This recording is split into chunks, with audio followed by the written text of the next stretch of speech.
What do you got? I think I can prove to a judge that both of these men had the mens rea. What the hell is a mens rea? It's a legal term the lawyers use. It just means the intention to commit a crime. Okay, come on, let's go. Mens rea? Put the cuffs on him. How could we have gotten mens rea? We take blood? Can you do it without taking blood? We both use condoms. How is this possible? I want to see a doctor. Can I have an independent blood test? Money! I feel sick. What are you doing? Mens rea! Oh! Oh!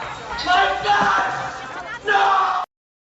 Hey there. Good morning, good afternoon, good evening, wherever you are, whoever you're with, whatever you're doing with them, and wherever you're doing it with them, and whyever you're doing it, etc., etc.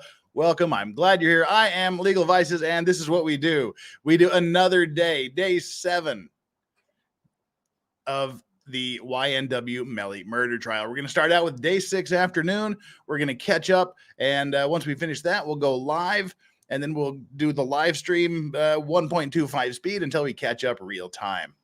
And we'll go through the morning session and call it quits. But first, as always, we've got to have our whiskey and/or cocktail of the day. Today, I didn't have time to put together any sort of cocktail because I was just on the run right up to the last minute, which is also why we didn't have OJ Thursday. I didn't get home till just a few minutes ago, and it's 10:07 p.m. here. So today, we're going to do a tasting of one of the whiskey bottles that was gifted to me by my friend before he left Korea forever a couple of weeks ago. I've had many, many Macallans, but I have never had the Macallan Fine Oak 10-year. So that's what we're going to be looking at today. I've never tasted this yet, so we're all going to taste it together. So today's whiskey is the Macallan Fine Oak 10-year single malt Scotch. 40% ABV. Let's drop it in the glass. Give it a good nose. Citrus. Lots of citrus. Boy, really overpowering orange and vanilla flavors. Notes. A little bit of alcohol burn there, but not much. Butterscotch, lots of butterscotch. Let's see how it tastes on the palate, shall we?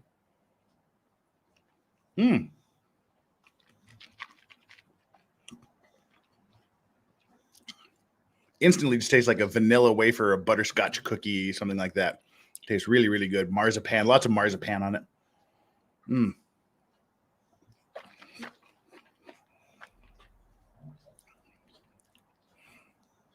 And it just kind of mellows out into a little bit of vanilla and more of the citrus on the finish. That's a really, really good whiskey. Gee, thanks, buddy, old friend, old pal of mine, for leaving me a big supply of stuff when you left Korea. So that's today's whiskey, the Macallan Fine Oak 10-year triple cask matured. And the triple cask should be bourbon cask, should be a Sauterne cask because there was a lot of sweetness in it, I guess, and sherry. Let's see, if you care, the matured in a unique, complex combination of exceptional oak casks. The European oak cask is seasoned with sherry. Okay, I was right there. American oak, got that. Seasoned with sherry, and American casks seasoned with bourbon. Okay, so it was the American oak with sherry.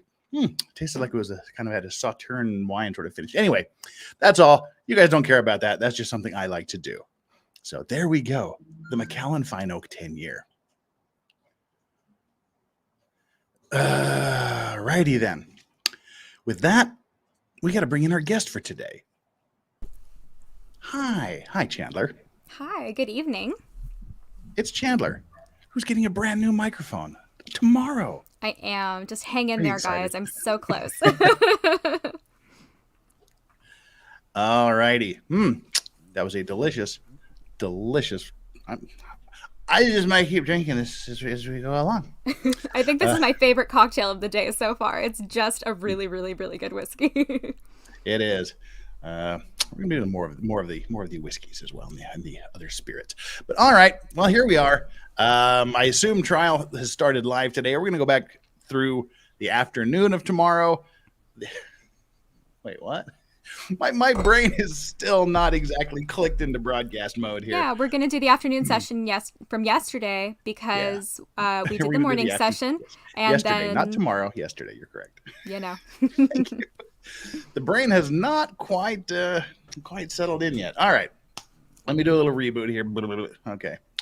We are in broadcast mode. They just got to settle down. You get done with work. You rush around. You rush home. You get things set up. And the adrenaline is still kind of going from the day, and you haven't relaxed into trial mode yet. So here we go. So all right. Oh, by the way, before we get going, what's coming up this weekend? I will be gone. I'm going to be going camping for the weekend, just unplugging, getting out of here, taking me and my 3-pound tomahawk steak and going up into the mountains with some whiskey, cigars, and pipes. We're going to eat meat and drink booze and smoke cigars, and I'm going to come back a better man for it on Monday. But I will do a Friday morning stream tomorrow. We'll catch up on today's afternoon hearing, and we'll just kind of shoot the breeze for a while. So, no streaming from the campground. That's streaming from the campground is against all rules of camping. You've earned it, especially with the Travis Rudolph trial. And I mean, you've been working really hard. You've been streaming really hard. I hope you have a wonderful weekend. Oh, I will. Might have to video some tomahawk steak grilling on the fire. I have never been camping. I'm such a city girl. Wow. I need to do it at some point in my life. I'm sorry to hear that. Yeah, we're just got like a 3-pound tomahawk steak. Boom, throw some salt on it, throw some pepper on it, give it a good rub, let it sit there, drop it on the fire about 5 minutes each side, let it sit for 5 minutes. That sounds so While good. You're doing that, there's going to be some sweet potatoes cooking in the ashes of the fire, wrapped up in tinfoil, some corn on the cob. Oh, it's going to be delish. I love it. It sounds like you know how to camp. You know how to do camping right. I'm debating whether or not to marinate the tomahawk steak in some good old smoky Ardbeg whiskey or not. I'll probably just save the whiskey and drink it with the steak. I've never heard of that. I'm really into cooking, and I've looked at a lot of like cooking tutorials and stuff about. Well, I was a vegetarian for most of my life, and so I'm still learning how to make steak. When I was 21, I discovered like steak is really good and burgers are really good, so I've never looked back. But I've never heard of marinating whiskey or marinating steak in whiskey, so that's like a very unique idea to me. Oh, it's fantastic. My beef jerky I make. That's all I do. I marinate it for the beef for 24 hours in some Korean pepper paste, some gochujang paste, some soy sauce, and love gochujang. About 3 cups of Jack Daniels. Just let it soak there for 24 hours. Then just takes about a day and a half in the dehydrator to dehydrate everything. And it's whiskey infused beef jerky. It is fantastic. That sounds amazing. I would love to try that. Damn it. Now I wish I would have made some beef jerky before I went camping. I made myself hungry. All right. Before we bore people to death here, we need to get started with the very first super chat of the day from Let's Go Brandon. Late gay, fake Korean, and frequent visitor of Hooker Hill.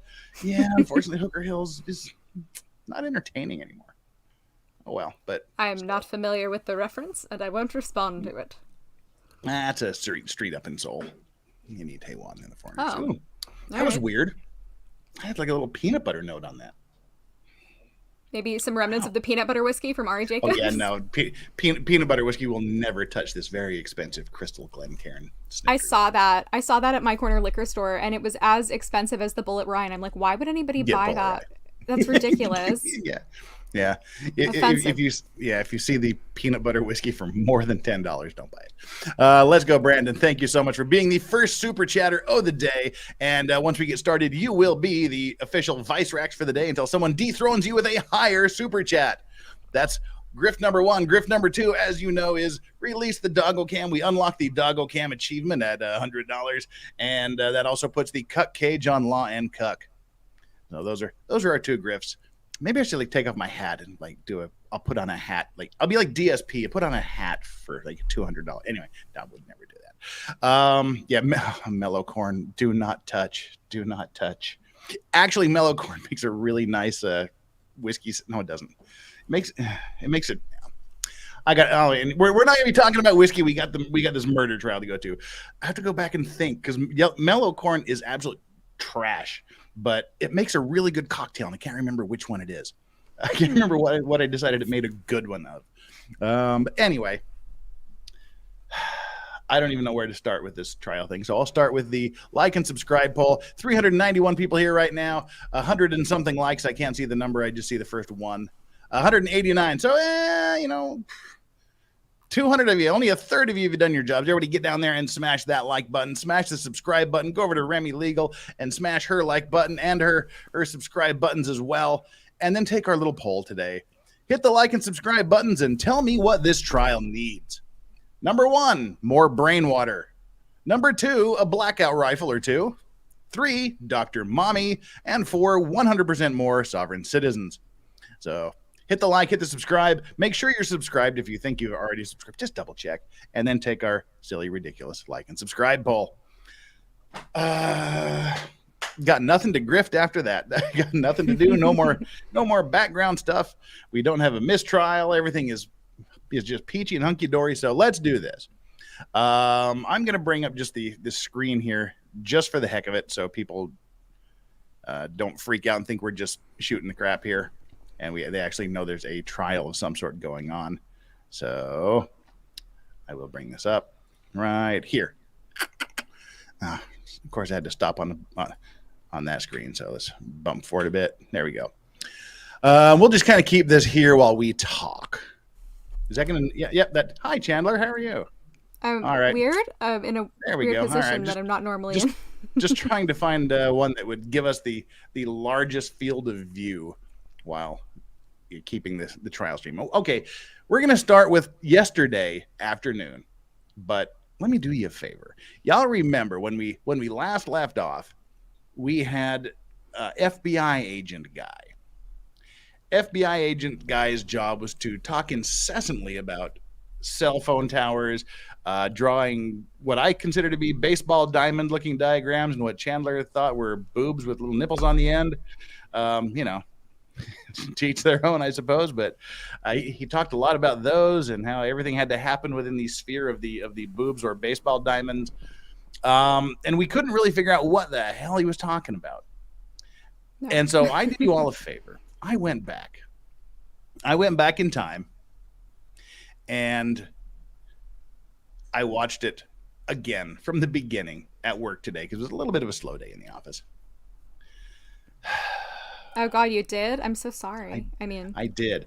And Marv, why did I miss the fung times? There were no fung times today, but there will be fung times again soon. I got home late, but thank you, Marv White. You have unseated. Oh, wait a minute. Ah, cool. I think you missed a super chat, actually. Oh, but well, actually, reading them out of order was actually the correct thing to do in retrospect. Because our very first super chatter of the day was Let's Go Brandon, and you dethroned him with your $10. Did I miss the fung times? And then Adara the Wholesome, she accidentally beat you out before you super chatted with a $10.01 super chat. Go Adara. Which says, if your charge is dismissed with prejudice, but you did it and later confess, can you be prosecuted? No. That's why, O.J. Simpson, after he was found not guilty, could have just walked right out and said, yep, this is exactly what I did. This is how I stabbed everybody to death. This is how I lopped some chick's dome off. He could have done that, and he can do this here. If it is dismissed with prejudice, you cannot be charged for that crime ever, ever, ever. Yes, she's correct. That is double jeopardy. Yes. Also, Vice Rack's time again. One step closer to releasing the hounds. All right. Well, I guess never mind. Let me just do this real quick. Let me set up the Vice Racks thing so I don't have to split my brain into two. My brain isn't functioning very well anyway. So we've got to take care of the dome here. It's Adara the Explorer. Oh, that's a different one. Adara the Wholesome with a $10.05. Woohoo! Knocking out some competition. All right, there we go. We'll let this play through here. And this is not Phone Guy. Can't remember what Phone Guy's name was. I don't remember either. Yeah. Was it Jonathan's? Oh no, that was the other guy. I don't remember this guy's name. We don't he had care an what his orange name is. tie, and he was very boring. So anyway, I went back through this and I rewatched this so we don't have to, because we couldn't figure out what was happening. We were all losing interest, and we were very, very, very grateful when the judge pulled the ripcord and said, "All right, everybody go home." Wait, sorry about it. In his lengthy testimony, he didn't really say much. Again, the part we missed, if you recall, they were arguing about the speed of light at one point. and whether the speed of light was constant, and whether it would slow down moving through things. Well, they started arguing about that again. They continued their argument on the speed of light, and whether or not speed times time equals distance. And once they established basic mathematical principles, even I know that. And if I know that mathematical principle, it's pretty basic. So they finally decided that while the speed of light itself is not constant, while it's passing, it is constant in a vacuum. We all know that. But when it's passing through trees or bushes or other things, it does slow down. Granted, not much when you're talking about, hundreds of thousands of miles per second. And it's 20,000 miles an hour slower. That doesn't really mean much. So they were trying to establish this realm of the sphere of existence where these people would have been, and taking into account how light would slow as it was going through other objects. Trees, I think. They decided, foliage. Foliage, as she said yesterday, as opposed to foliage. Yes, which I think is what she meant. As the prosecutor said yesterday, foliage. As light is passing through the foliage, they decided that mathematically there was a 78-meter variance. So plus minus 78. Well, I guess you couldn't go plus 78. So minus 78 meters, 0 to minus 78 meter variance. So if once it took time for everything to happen at light speed, depending on the conditions, the signal could be up to 78 meters away from where it was geotagged. Gee, thanks. And they're also saying that it could also depend on which tower picked up the signal. Which tower, you could be closer to one tower, but it could be more powerful and pick up the signal before the tower you're closer to, and that would add to the variance. So the prosecution wanted to say, although there is this variance, and this was the secret that I finally realized they were trying to say, was that both phones. These two phones they were talking about, both phones were in the same area within 15 minutes of the driver going to the hospital. That was what they were trying to say. They were within this same arc of a tower 15 minutes before the driver took them to the hospital. The argument there being that they were together when the shooting happened and they faked it all, and then the guy ran off and they went to the hospital. That's what the prosecution was trying to show with all of that. So yeah, both phones were in the same area within 15 minutes of the hospital, and that area could be, depending upon the variance of the speed of light and accuracy of the towers, it could be 78 to whatever that is times 2. What's that? 156 ish. Yeah, I guess. Hey, I'm proud of myself there. So could be somewhere there in that range, but under redirect, so, they went through this whole attack on the speed of light thing again during cross-examination.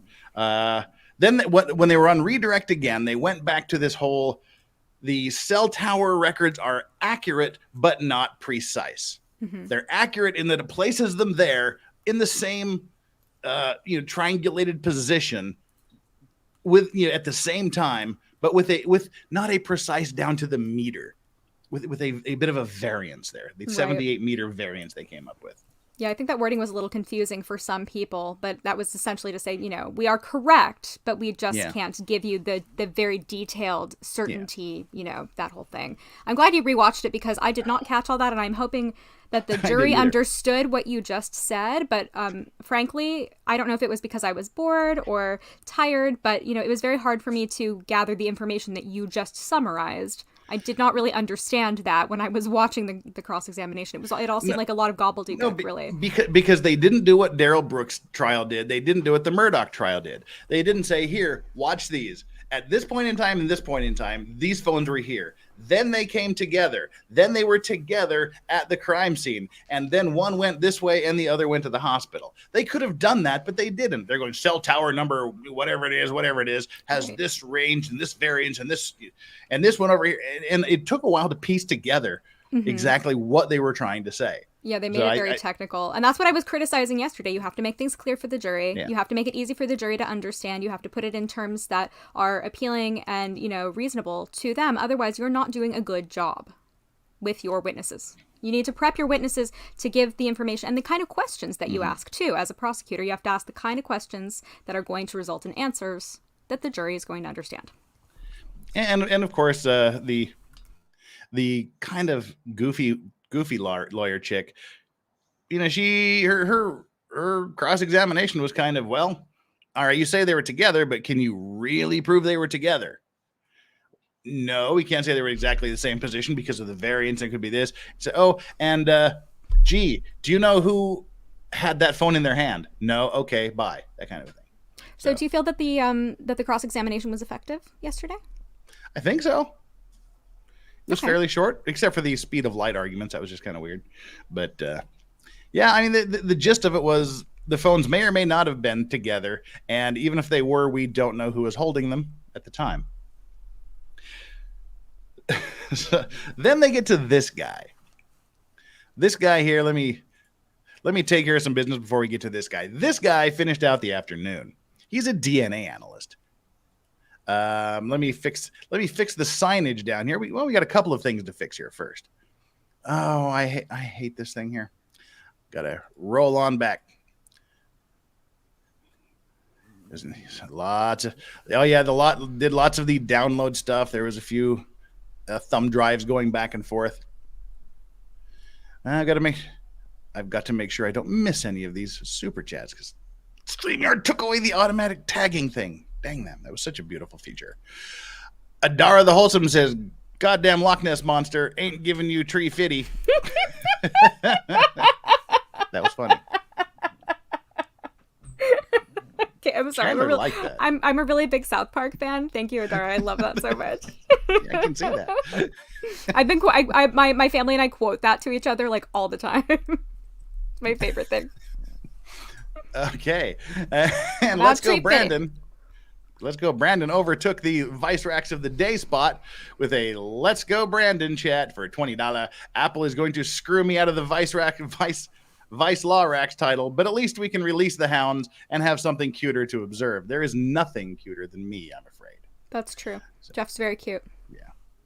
Those are a close second. Well, Chandler's definitely Why else very, would I very be close here? Second. Chandler's a very close second. The dogs are a relatively close third. And before Brandon gets all high and mighty, Carrie Crom out of nowhere dropping the hundy. Thank you tough so much. Break, Brandon. Sorry. That is crazy. Carrie Crom, thank you so much. What a lovely super chat. It's, this was already in here, so this doesn't count. I have to make room for another shot. But not go with the for McAllen. it. That McAllen is too good to do that with, so we're going to go back to the Wild Turkey 81. Oh God, the wild turkey! How can you drink that stuff? I know it's like special fancy wild turkey, but I just... No, this is not special fancy wild turkey. That's just regular wild. Oh, ouch. Yeah, 1% better. Well, 2% better. 0.5% stronger than regular. With all the whiskey you have, Jeff. Yeah. Okay, all right, I get it. Because you get rid of the rot gut. You do shots with the rot gut and you sip the good stuff. So Carrie Crom, good morning, Jeff and Chandler. Love your commentary. Bring on the puppies. Thank you so much for all you do for us. And thank you for all you just did for me, Carrie Crom. That is ridiculously generous and graciously accepted. And that is a big pour. Shit. Let's go Wild Turkey. I'll It's a little bit rough around the edges. That does not taste like a McAllen 10-year. Is it better or worse than fight milk though? Probably worse. Oh. Well, if you don't blend the fight milk, if you just drink the eggs whole, it's much, much better. Oh God, I don't want to know. I'm really glad that I haven't had alcohol in like a week because otherwise that would make me really nauseous. That's terrible. Well. We've got Carrie Crom here, and then we'll get into this guy's testimony. And we're not going to get into a lot of his testimony because I did that for you as well. I took care of that for you. Carrie Crom dropping the US 100.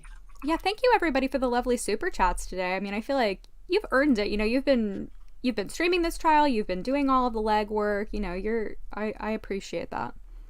Well, thank you. And I think other people do too. Because I didn't expect it, we don't have the camera, the doggo cam enabled right now. I'm enabling it as we speak and waiting for it to engage. And it is engaged. Let's see. Strawberry's way too close. It's like Strawberry's nose. Let me zoom out here a bit. It's funny to me. Sorry. Well, I can't see it yet, so. There we go. All right. There. Had to zoom out a bit. All right, everybody. It's that time of day. Release the hose. Let's get Chandler out. There we go. Hang on. We'll rescue you, Chandler. Hang on just a second. Don't go away. Where's the chat? I can't find the chat button. There we go. Wait, Chandler. Wait. Chandler, come back. All right, there we go. Hi. Sorry about that. I forgot we had it on special edited screen. Oh, that's okay. The screen got a little bit cuter for about 5 seconds, so. All right. Well, there we go. The world is better again, and not Melly, FBI phone guy. This is Kurt Rhodes is his name. He is a DNA analyst. So let's look at DNA analyst. I'm so stupid. Hi, Strawberry. I wish she could hear me. Yeah, I don't, because then she'd freak out. All right, this is DNA analyst, Kurt Rhodes. Oh, hello. All right, boom. Okay, I'm not gonna. All right, the world is now ready, and we are ready for this guy. I'll breeze through his testimony, and then we will just launch right into it. And I will have saved you a good 3.5 hours. All right. This guy, he's a DNA analyst. He's qualified. He's done things. He went to school, and he even has some certificates. And he makes sure when he gets evidence, it is sealed. And when he handles evidence, he changes gloves between every piece of evidence he touches. Been abandoned by the doggos. That's unusual, according to the things we've seen. We'll give Yoda his day here for a minute. All right, so that's his deal. Yes, he changes his gloves often, every time he touches a new piece of evidence, because that's smart. Sounds professional. So that right there, that he's qualified, he does a job, he's read books, and he has taken tests and classes and is certified to do stuff. That took care of, how much did that take care of? That took care of an hour of testimony. So we've got fabulous. About good job, an hour and a half. And he talks fast. So we're going to have to get you. I found that like when I first started at 1.25, I couldn't understand him. But once you get used to his speech pattern and the timbre of his voice and whatnot, then we can kind of kick it up to 1.25, I think. And of course, there's a few sidebars. So he is going to testify for a good chunk of time here about what evidence was found. He doesn't collect the evidence. He just assists with the analysis of it. So he's not responsible for collecting it. He just gets it on his desk and tests it. He's going to say what the evidence is, where it was found, and what it showed statistically. 16 and 17. And let's go. Description attached to those items. Those. And where do you get the description from? The description comes from the property receipt as well as the evidence packaging. If there is a discrepancy between the property receipt and the evidence packaging, do you note that? Yes. So starting with He's got an 16 awfully nice and beard. 17, what description like the were you beard. given as to where It's a that cult leader swab beard. originated? I want a cult leader beard. These are all swabs coming from. I think you have a Henry. superior mustache, Item though. 16 is the right side, and item 17 is the left side. Debatable. Do you test both of them? Oh, it's hard to beat. I did not. I tested for it. Wait, Why where'd don't our you test banner both of go? them? It's a buccal swab or roll swab coming from the same individual. There's not going to be a difference in DNA based off the left side of his cheek or the right side of his cheek. So when you test item 16, can you explain to ladies and gentlemen in the jury how you go through that process? It is, again, what I mentioned before, I would screen it, do an extraction, quantify it, do an amplification, and then develop a Isaac, DNA give him a beer. profile and use it as a DNA standard for Mr. Henry. Moving on to item number 18. It's still Garbeard. Did you test in that particular item, develop a DNA profile? I did.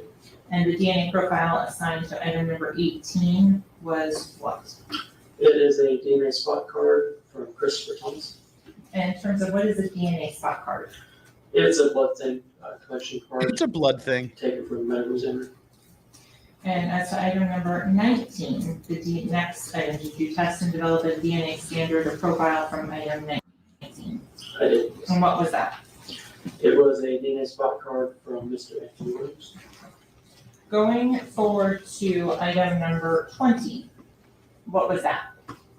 It was identified as swab from water bottle, PM number 18. Do you know where that water bottle was? I did not. Did you do the DNA analysis on that particular item? I did this. And can you explain what conclusions you drew on that item?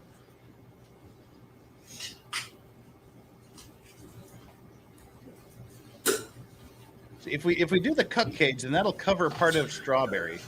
The DNA profile came from number, If item number 20. chat demands the cup cage, we'll make us smaller so that we can. Can you Cup explain the to ladies and cupcake. gentlemen of the jury what does it mean by If the chat insufficient demands the data? cup cage, if not, we'll just leave it here. After I do the analysis of any DNA product after I run through calculated electrophoresis, look at the electrophoregram, I look at the data and I have to determine, is there enough data to determine the number of contributors? Is this a single source profile? Is this a two-person profile? Or a two-person mixture? Is it a three-person? No, we won't After block the looking at dog. the We'll just make results, us I deemed smaller, that there like we wasn't normally. enough information to even determine how many Like of this. the contributors were in the profile. So I deemed it insufficient or unacceptable. That's the only Does difference. that mean there wasn't DNA there? That is, it One means for that this. there two for was that. DNA, but I was unable to make any sort of comparison. You mentioned that you have to determine the number of contributors. What would help you determine the number of contributors to a DNA item? The number of contributors, it's based off of the DNA results. One of the things that I look at is the number of alleles that are present. As I mentioned, we receive half of our DNA from our mother, half from our father. So at a specific location, I would expect to only find a maximum of 2 different alleles per location. So if I'm looking at, let's say, D8, as you had seen, and there was 3 alleles or 3 different peaks present, it's a pretty good indication that it's coming from at least 2 individuals. If I had seen 4 peaks or 4 alleles, maybe 5 alleles, now there's a potential that there's 3 people that could be contributing to this profile. And after I do an overall analysis of the entire program, I would then come to a determination of whether it's 2 or 3. So when you're saying overall, do you look at each area or each address that you're looking at individually? Individually first, and then overall. Yeah, so that's part of the deal. He has to worry about, is there more than one person And that's something you contributing to have this training DNA experience sample? in doing. Yes. How often do you have to analyze mixtures as part of your DNA casework? Mixtures usually come up, I would say, at least half the time. So in half of the time, in half of the samples he analyzes, So there's going more on than one to what contributor. was labeled for your DNA report as item number 21. What was that listed as? It's listed as swab from spent casing blazer 40 S&W PM number 18. Were you able to get any DNA results from item number 21? I was not. Why not? There wasn't sufficient DNA present in the extract to obtain DNA results on the electrophoregram after I did the amplification. Okay, going on to item number.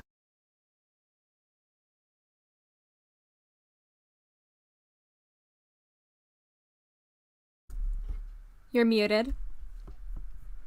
Hi. Hi. I was just checking the volume, and I forgot to turn the microphone back on. So that's one sample. Pay attention to, just count these out here. That's one sample that could not be tested. So he's just testified about testing something that he could not pull a result for. 22. What was that described as? Swab from Gucci sandals, PM number 19. On number 22, were you able to determine the Gucci contributors sandals on that particular swab? That result was interpreted as a mixture originating from 3 contributors. And were you able to identify the 3 contributors? I was not. In terms of, are you able to say and give a statistic as to each of the 3 individuals that you identified on item 22 as to their likelihood of being a contributor to that mixture? Yes. So every Okay, now this is a little technical here. This is where we get into the technical side of the DNA. He said there's 3 contributors, at least 3 contributors to the DNA on these Gucci sandals. And can you say who they are? He says no, but he's going to give you a statistical probability of who they are, which basically boils down to this is who they are. Because like a true analyst, like a true scientist, he finds it very difficult to say 100% with absolutely 0 chance. Like there is a 0% chance that this is incorrect. 0% doesn't really exist in most places. There's always a theory. It's the black. There are no white crows theory. You know, there are no white crows. Does it mean there are no white crows, or does it just mean I have never seen a white crow?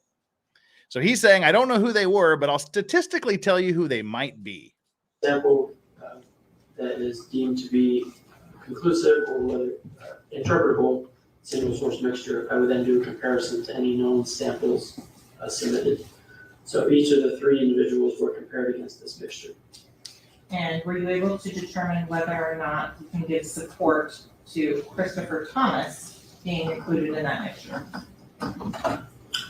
Yes, the DNA results are 4,730 times more likely if they originated from Christopher Thomas and 2 unrelated unknown individuals than if they originated from 3 unrelated unknown individuals.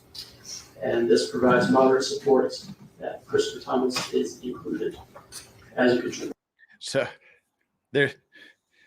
it's what was he said 430 something thousand times greater probability that this guy's that Christopher is a contributor than not a contributor. So this is the first time, ladies and gentlemen, that we've already heard moderate support. Can you explain what the verbal qualifiers are that you're going to be testifying and using to describe? Blinded me with science. Yes, the likelihood ratio can go from really small numbers. Me with science. The resulting likelihood ratio number. Blinded me with Kelly LeBrock in underwear. Damn, so that was a good movie. Or I will have a verbal qualifier listed. But actually, if I saw Kelly LeBrock now in underwear, I would also be blinded for exactly the opposite reasons. Moderate support, strong support, and very strong support. And this tries to give a scale to the number that you're hearing. And so the numbers that you're going to be talking about are exponential at sometimes. That's correct. If it's the opposite direction, if it's an exclusion, what type of number, what type of words would we be using? If it's an exclusion, which is really, there's a chance that Mike. there's a small likelihood for exclusion, and at that point, it would be limited support for exclusion, or it would just be a straight. I'm going to bump his volume up a bit. Pump So up the going volume. back Pump up the to volume. item That's a good idea. 22, you said moderate support as to Christopher Thomas. That's correct. Okay. And did you also analyze that with Great regards ELO song. to the individual that was identified? Oh, I as love Anthony Williams? ELO. ELO are so good. I did. And so what was? I have a the good stash of likelihood that yellow Anthony LPs from my Williams childhood in the next was room. a contributor to the DNA found I have on some those right next to me. The DNA results are at least 3.07 times 10 to the 25th. But Lilu in Fifth or Element 30.7 septillion. still hot. Times more likely if they originated from Anthony Williams and 2 unrelated unknown individuals. Yes, she is. Oh, you beat me to than it. I if was they just going to say it. originated from 3 unrelated unknown individuals. With regards to the individual that was identified as Cortland Henry, what conclusions were you able to draw with regards to him and that DNA sample? He was excluded as a contributor. So you said 30.7 septillion. How many zeros is that? There are 25 zeros after the 3. Why is it that you don't say it's Anthony Williams, Chris Thomas, and some unknown individual? Sometimes that is reported. Wait, it's how? requested. Wait a minute. Someone kicked me in the head. Ratio that, Blinded by the Light is not ELO. That's a Manfred Mann and the nitty-gritty. No, that's Manfred Mann's Earth Band. Back in the day. I wasn't going to say it. Manfred Mann's Earth Band. What the hell was that? Sorry. Well, I knew it wasn't ELO, but. Do a likelihood calculation. I was thinking Mr. Blue Sky for some reason. Oh, I love Mr. Blue Sky. That's a classic. An additional calculation can be done and reported in which both individuals would be included in the mixture. So I want to make sure it's clear. You're looking at each contributor individually, Yes. No. and that is Manfred because it's the hypothesis is either however many times more likely that they are versus that they are not included. Could you say that again? You're making me do math. So with regards to the likelihood ratio, the first hypothesis is the number of that Oh, you hi, come out Flex. with, or the number you're reporting. If it is the 30.7 Ooh, spooky. septillion I love that. That's so times more likely that they are included, that's the first unexplained. hypothesis. Okay, we whilst talking, we missed Oh, we shit. missed a staggering number. My I- ADD again. Sorry. No, I'll quiet myself. I'll No, quiet down. me too. I was the one talking. We missed a very statistically significant piece of evidence here. I always assume it's me, but okay. We So what can be was serious. the likelihood ratio that Anthony Williams was a contributor to the DNA found on those samples? The DNA results are at least 3.07 times 10 to the 25th. 3.07 times 10 to the 25th power that he is the contributor to some of the DNA on the sandals. And what does that mean? That's like 4.35 septillion times. And he's going to tell us what a septillion is here in a minute.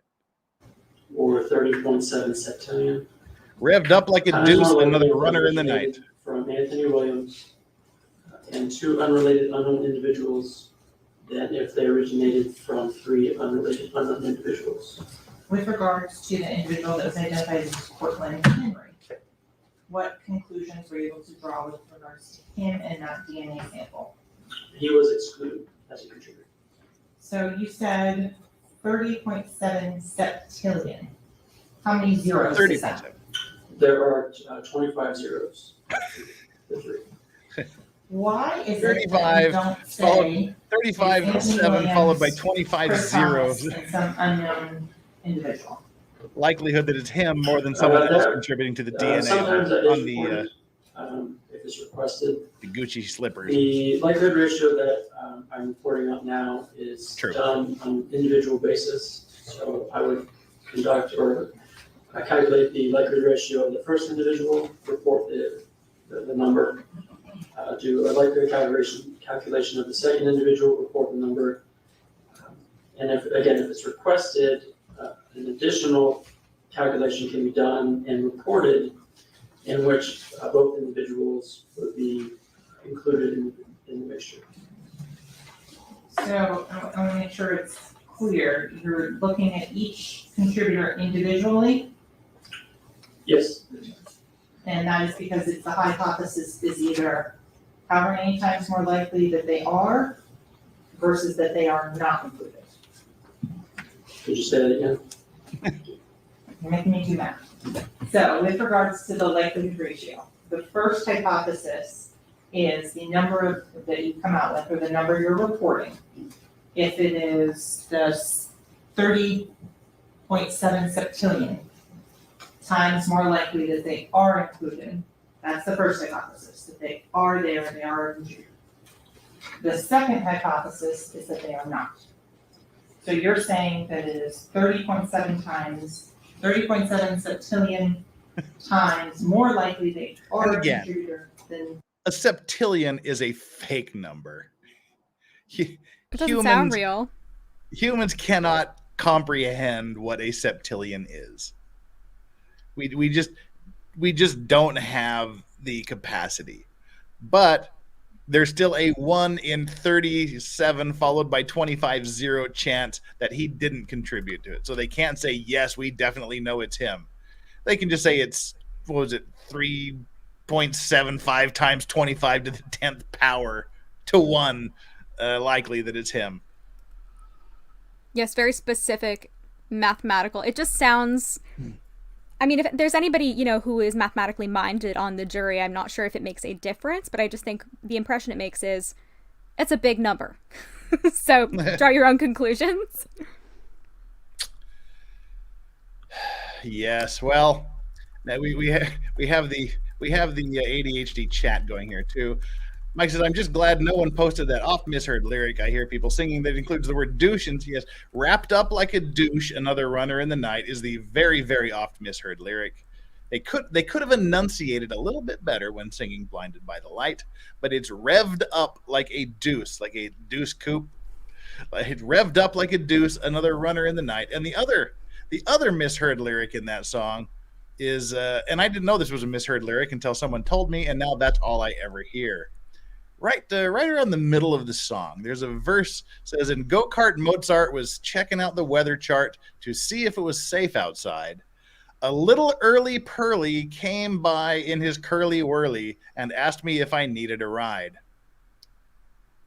And when he sings came by in his curly whirly, all I hear is anal curly whirly. Oh my God.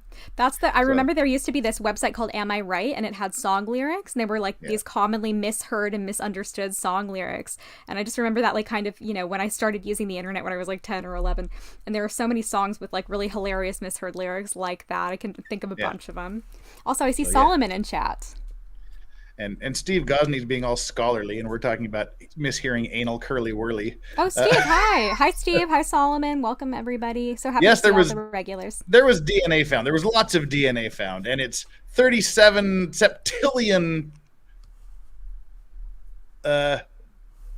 times more likely that he was a contributor to a blood splatter found on some Gucci sandals. So let's get on before we go too far afield. Sorry about that, chat.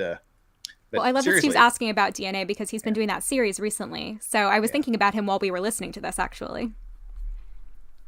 And seriously, next time you listen to that song, tell me you don't hear anal curly whirly. I'll have to listen to it again.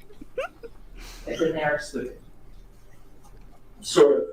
I would explain it as, again, these likelihood ratios are, it's a calculation that's going against two competing hypotheses.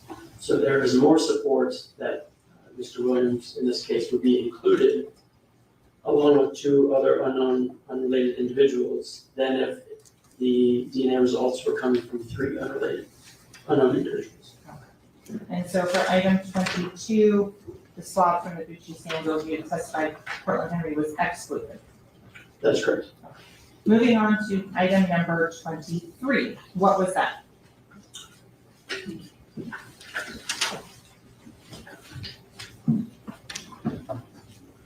It's listed as a cutting blood stain on front of T-shirt. Drew, I'm not sure how to say this, Drew Filmedit CG10.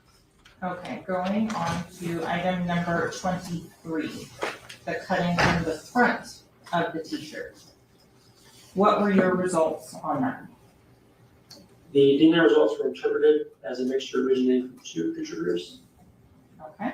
After doing the comparisons to each individual, the DNA results are at least 982 times more likely if they originated from Christopher Thomas and one unrelated unknown individual than if they originated from two unrelated individuals.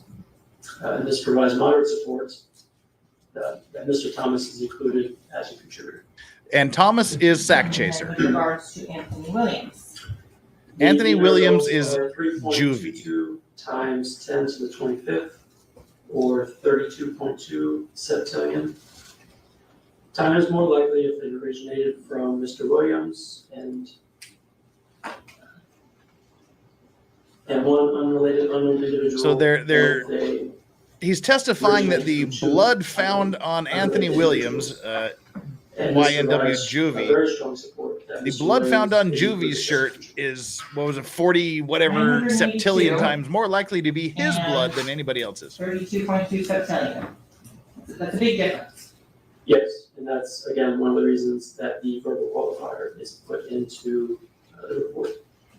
In terms of identifying and making a conclusion based on that,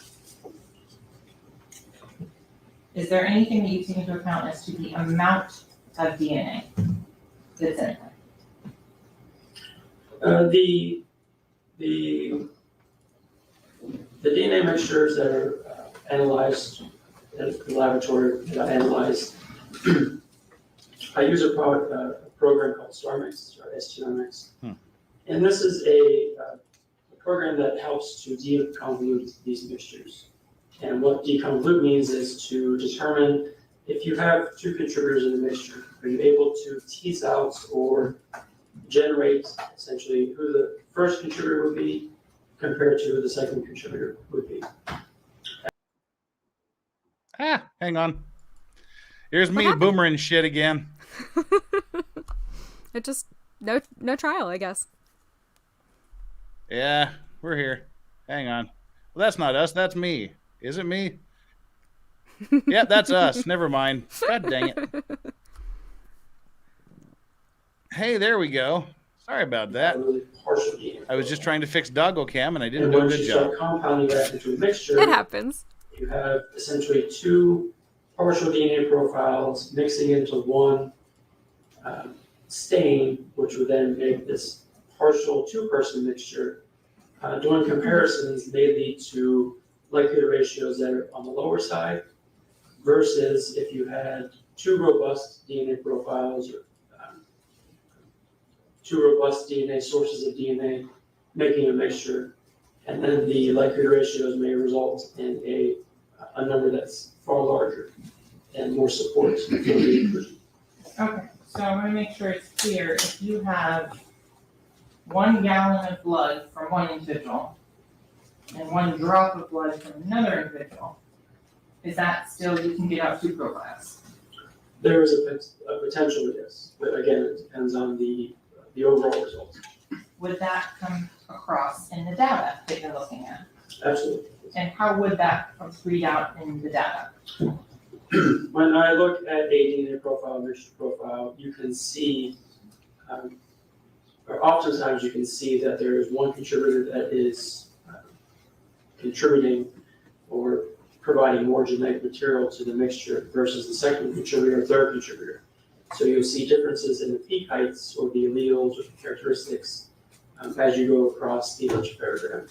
And I can look and see, hey, this looks like a 2-person mixture. This one contributor is providing more DNA material than this other contributor. As to item number Nandor's 23, Man-Bro, what's up? can you say didn't which see you sneak in individual here. contributed more genetic material to that cutting on the front of the t-shirt Drew filmed it? I cannot specifically say that, but the likelihood ratio would provide the verbal qualifier that there's very strong support that Mr. Williams was included as the issue, or actually the issue. So go in, and then in terms of, did you also analyze that cutting against Portland Henry? I did. Mr. Henry was excluded as a contributor. So I want to also take a moment here to talk about different types of DNA and serology. Did you do serology on this particular item 23? I did, yes. I did a presumptive test for the indications of blood, and it was positive. If there are blood genetic material and epithelial genetic material, does that change your analysis in any way? You know they're commingled? No. And why not? If a stain has potential blood on it, I'm going to take a cutting or a sampling based off of that size of that blood stain, because I can't saturate my DNA extract with all the blood DNA from the blood stain in hopes that I obtain enough, or there is any second contributor from any potential epithelial cells. And epithelial cells are basically the skin cells on the outside surfaces of your body. So if I were to rub this bench top here, deposit some of my DNA from my skin cells from my hand, and then there's a blood stain that comes up next to it. If the investigator swabs this, essentially this mixture of my DNA plus the blood stain, nope, they're dumb. The blood is going to, for the most part, cover up or provide a majority of that DNA, because the blood is a far richer source of DNA than the skin cells. Is a person's DNA the same in every cell in their body? It is. So going on to now item number 23. What is that described as? I'm sorry, 24. We just finished 23. Item 24, what is that described as? The cutting blood stain on rear of t-shirts, Drew Phil Bennett, CG10. Did you do a DNA analysis on item number 24? I did. It was interpreted as originating from a single male contributor. And were you able to make a reasonable or a likelihood ratio as to which individual contributed to that blood stain? I did the comparisons to the 3 individuals. The DNA results are at least 1.59 times 10 to the 25th, or 15.9 septillion times, more likely if they originated from Mr. Thomas, Christopher Thomas, than if they originated from one unrelated unknown individual. Were you able Mr. Henry and Mr. Williams were excluded as contributors. My next question. So with regards to item number 25, were you able to conduct a DNA analysis of that item? I did. What was that item identified to you as? Swab, blood stain, G12, Air Jordan, sneaker E. Were you able to come to a conclusion as to the source of that blood stain? I obtained a DNA profile and interpreted it as originating from a single male contributor. Mr. Williams, or all 3 individuals were compared. In comparison to Mr. Anthony Williams, the results are at least 5.3 times 10 to the 25th, or 53 septillion, times more likely if they originated from Anthony Williams than if they originated from one unrelated unknown individual. Mr. Henry and Mr. Thomas were excluded as contributors. So I want to move on to the next report that you did. In terms of the crime lab, the blood they're finding all over the deceased people's clothes are really, really, really likely to belong to the deceased people. When evidence is submitted, we have a submission policy. So based off of the type of incident that's being investigated, there's essentially a number of items that can be submitted.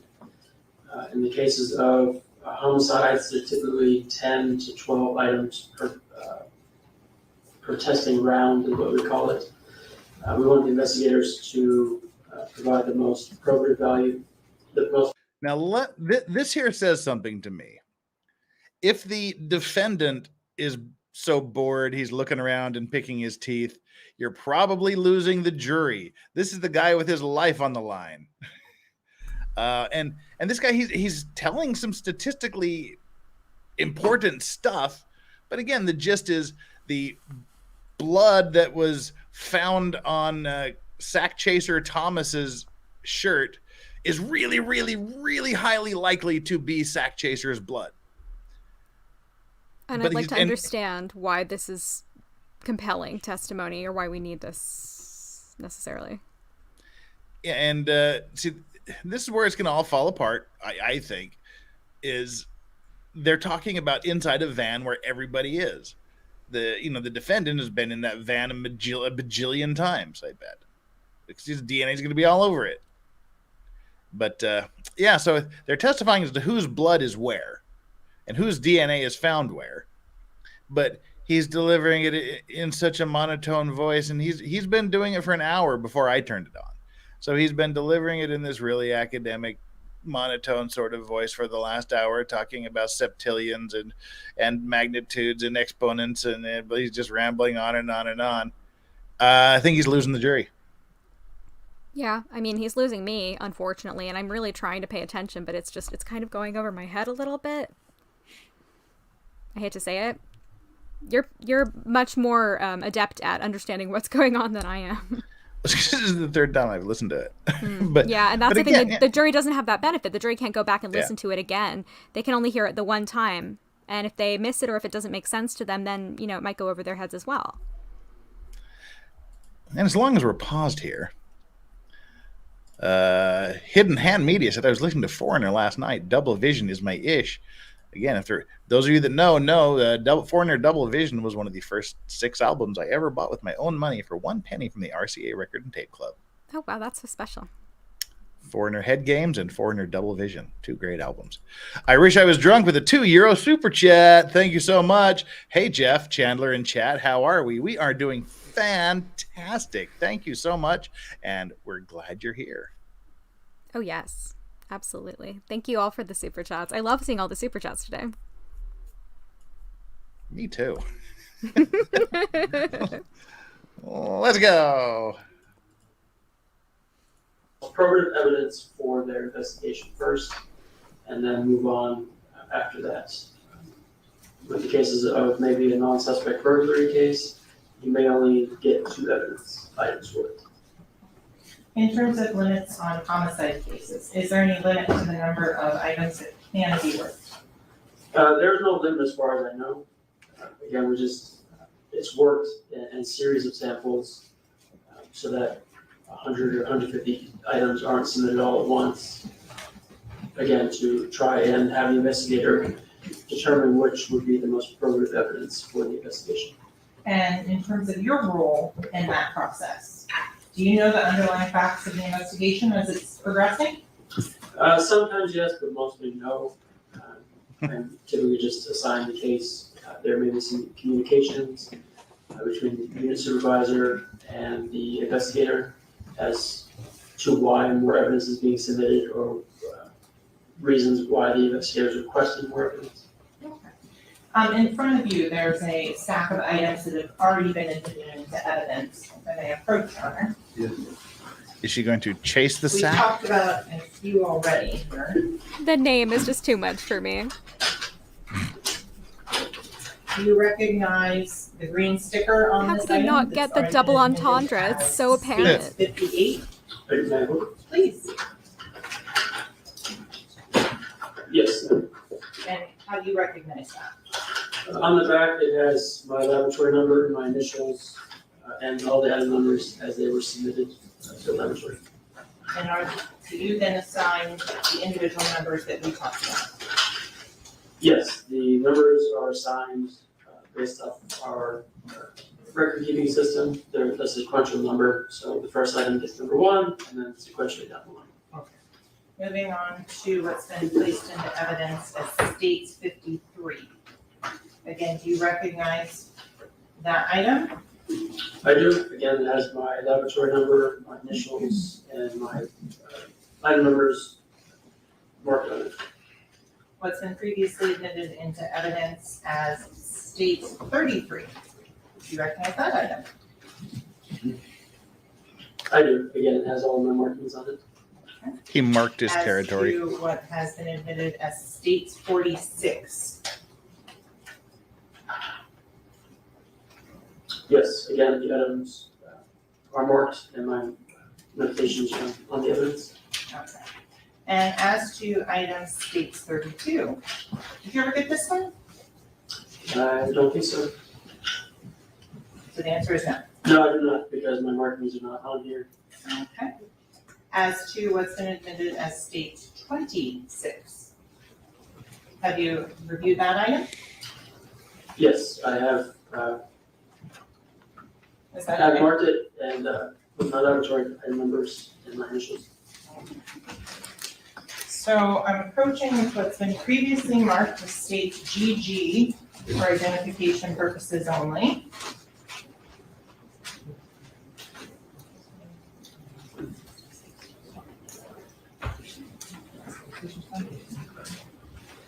Okay, I'm showing you it's been previously marked as state GG for identification purposes only. Do you recognize that item? Please. It is open. Yes, it has my markings on it, case number, item numbers, initials. Did you analyze the items inside of that package? Oh, Nicola Maxwell's little tortoises are so damn cute. Everybody needs to go over to Nicola Maxwell's channel and see her little turtles. Tortoises. Her little tortoises are just So cute. Oh, I didn't showing know. Council, it's been marked as state triple T. Correct. Nicola, check your messages on Twitter. I sent you something. Love Nicola. Showing you what's been marked as state triple T for identification purposes only. You recognize that item? I do. It again has my information marked on the outside. And did you collect that item? No, I did not. Is that an item that you analyzed? Yes. Okay, and we'll come back to that. Thank you so much. So all of the items that we're looking at here, Mr. Rose, are packaged in paper bags. 4 manila envelopes. Yes. Why is that? The investigators use these types of evidence packaging in case the evidence is wet. We've listened to him a bit. I'm going to see if we can bump it up to 1.25 speed and still make sense of his ass. That will cause issues, degradation, is essentially having a biological stain remain wet, and mold, mildew, and bacteria will grow on it and potentially destroy any DNA present. Is it important to keep DNA in a dry environment for preserving it? Yes. Is there limits on the temperature range in which the DNA is kept at the evidence vault? There's no limits. The evidence vaults in laboratories are around 60 degrees, maybe 65. We do have freezers that we have old cases. So as long as the evidence is kept cool and dry and being frozen is cool and dry, the DNA will persist for decades. In terms of if the DNA is heated, would that cause degradation to it? Yes, heat, moisture, and sunlight are three of the main factors that will cause degradation and essentially destruction of the DNA present. So why don't they just keep it in plastic bags? The plastic won't allow any air to get through to the evidence. And it will basically cause condensation if it's moist. If the evidence is moist or wet, which will then lead to the mold, mildew, and bacteria growing. Something that if you've been following us on the O.J. Simpson trial, you'll find out that Dennis Fung was criticized for, which led to sweeping changes across the nation. We do not store evidence. Well, they were not supposed to do it before then, but a lot of people did it. Now they're not supposed to. You do not store evidence, particularly wet evidence, in sealed plastic bags. No, you do not. Or you might be on the stand for 8 days under questioning by the opposing counsel. Can one person's DNA change to become someone else's? No. How does it not? Does air bring other DNA into those bags and chemicals? No. So going back now on to item number 26 that you processed. What was that identified as to you? Swab from Yellow Jacket. And there's another number that you list in your notes and reports of an 81. Where is that number coming from? The first number, 26, is the item number that is generated in the laboratory when I am doing inventory in my inventory system.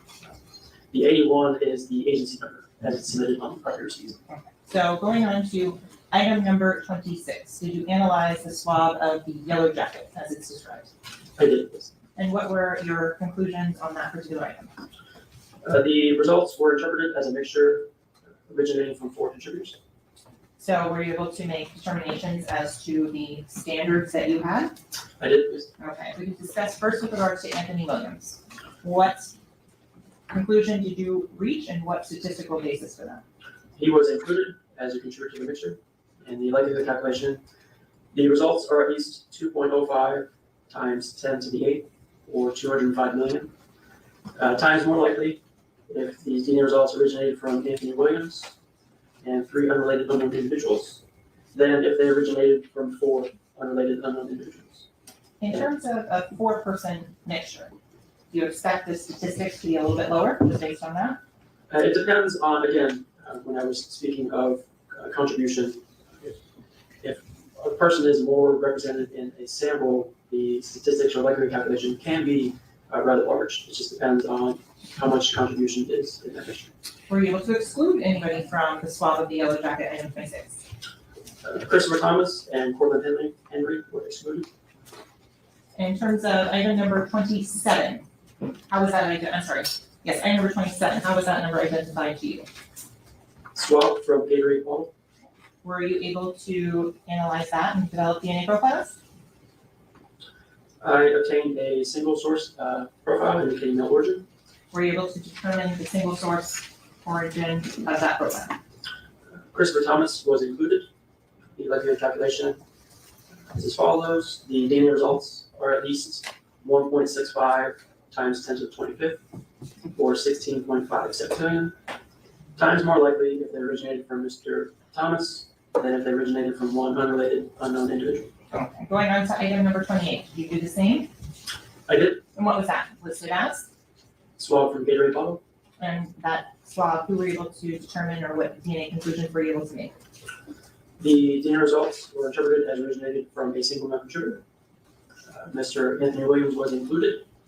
The likelihood calculation, the DNA results are at least 4.38 times 10 to the 25th, or 43.8 septillion times more likely if they originated from Anthony Williams than if they originated from 1 unrelated unknown individual. At this point, everything that we have talked about, were you provided a standard for the defendant, Jamel Evans? No. So going on to item number 29, were you able to develop a DNA profile on that particular item? I analyzed the results and deemed it to be uninterpretable due to limited data. And what was item number 29? It's listed as swab from bloodstain on rear passenger seat, PM number 1. And you couldn't say where that was collected from. I can. Going on to your next report, I'm talking about the MVAC filter. Can you explain to the ladies and gentlemen of the jury what is an MVAC filter? An MVAC filter is a filter paper where the investigator will essentially soak the surface of whatever they're looking for, maybe a shirt or a shoe or even a door, in a liquid. And So how is everybody understanding this? Should we go back to normal speed or should we keep it here? What do you say, Chandler? That filter paper is then taken out of the apparatus. I say leave it to chat. I will take a portion of that. I'm asking you, what do you think? And try and develop a DNA profile from the surface that they process. It's working for me at this speed so far. Okay. All right. It's item number 31 on his report. Chad, one to keep it at this, So on the one for MVAC normal filter, speed item and 31, 2 for you asked the process in 1.25. this case. What was your Should we keep it information here or related go as back to where normal that speed? MVAC source All right, everybody was? says keep it. Never mind. It's identified as MVAC filter 9 from spent casings found on ground at US 27 and Southwest 208th Avenue. So we talked a little bit about things that are conducive to DNA. Does sunlight have an effect on it, you said, I believe, right? Yes. What does sunlight do to DNA if exposed? Again, with the heat, light, and moisture, it allows bacteria to grow and to essentially degrade the DNA. And when you did an analysis of item number 31, the MVAC filter, Yes. what conclusions were you able to draw? I did an extraction on the piece of evidence. and It's a after double quantitation, dog I sofa determined cam. that What there does was it insufficient mean? amount of extracted DNA to go forward. So I did not attempt to develop a DNA profile, and I stopped processing at that point. And if you remind ladies and gentlemen of the jury, what does it mean if you stop it at that second step? The extraction, meaning I would not obtain a DNA profile that could be used for any sort of comparisons. There just isn't enough genetic material in the extract. What is the information, what are you relying on, and what training and experience to make that conclusion? It's the quantitation results, the type of samples that I have obtained or that I analyzed. So I'm not surprised that MVACs from casings yield very little DNA. Moving on to your next report, item 32. Was that item provided to you for DNA analysis? It was. And that is in evidence, I believe, if I may. as states 46. Yes. So if I may, publish for the jury. So I'm publishing now states 46. What was states 46 reported to you to be? These are oral swabs or standards for juvenile demons. And with regards to item number 32 and 33 in your report, are they the same? Item number 32 is listed as the right cheek, and 33 is listed as the left cheek. Similar to we previously talked about, did you just pick one to test? Correct, I did, just the first one. Is there any rhyme or reason as to picking the right versus the left? Nope. Going on, and so once you got this standard, did you go back and look at the other evidence you previously analyzed? Yes, so comparisons were made to all the previously analyzed questioned evidence.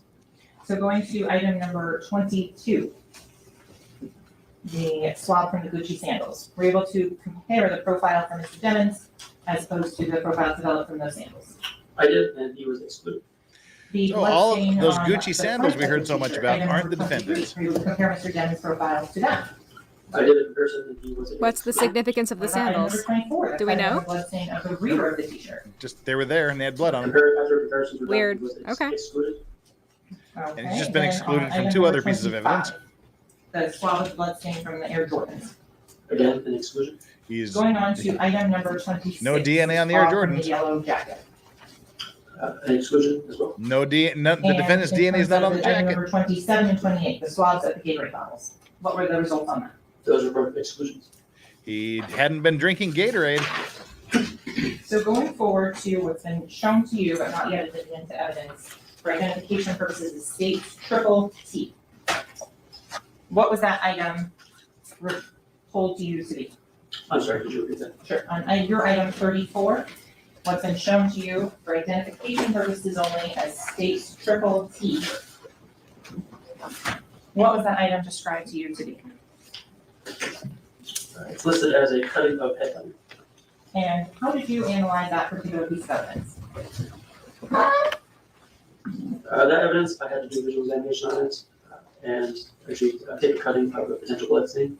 And can you explain to ladies and gentlemen of the jury what's the difference between using it from a swab versus? Now, it's not the lazy defense. The This prosecution was, would argue is it's a- relevant to show that they headliner. conducted a thorough investigation of all Besides- items that were located in the van, and they excluded him on some, and he was on There was some. small red They're round doing it to stains show on that there. they did a thorough So- investigation. There's oftentimes where the evidence itself is better to be submitted as opposed to moistening a cotton tip swab and then swabbing it, just in case the small blood stain becomes too diffuse on the cotton tip swab.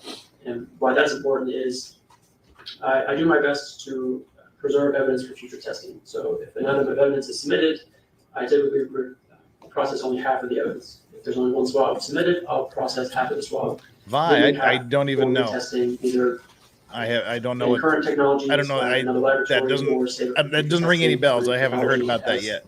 Advanced even further. So if there's small potential blood stains, again, it might be beneficial to actually examine the evidence and take a cutting, as I did in this particular case. Okay, and in terms of were you able to do an analysis and develop a profile on that particular item? I did. I obtained a DNA profile originating from a single male contributor. And were you able to identify the source of that single male contributor? Mr. Anthony Williams was included as a contributor. And what support can you assign to him being the contributor? The likelihood ratio calculation, the results are 5.12 times 10 to the 25th, or 51.26 times more likely if it originated from Mr. Williams than if it originated from one unrelated unknown individual. Did you also do serology on that specific item? I did. I did present a test for blood, and it was positive. When you're doing DNA testing on this, will you know without doing serology if something is epithelial or blood? I would, In this case, the serology indicated blood. And which test did you use to determine that? I used a phenolphthalein test. And were any individuals excluded from that sample? Mr. Henry, Mr. Thomas, and Mr. Devins were excluded as contributors. So moving on to item number 40. We're getting towards the end. With regards to item number 40, was that item submitted and analysis done? Yes. What was item number 40? What steps of the DNA process did you take it through as well? Item number 40 was extracted for DNA but after quantitation, there wasn't a sufficient amount of DNA to move forward, and so I did not attempt to do any DNA profiling. And what was item number 40 described as? Contact swab of non-blood area of rear of driver's seat. And So they just swabbed a random part of the back of the driver's seat and there was no DNA on it. Then you stopped at that first step. Correct, after extraction. Sure, after quantitation. Why don't you at least try and take it through and go through all the steps? There oftentimes the quantitation results in a 0, meaning none was detected. Sometimes it results in a null value, meaning not even less than 0 was obtained. So at that point, I'm pretty confident that I'm not going to obtain a DNA profile. Do you do a control swab or sample as you're going through the DNA process each time?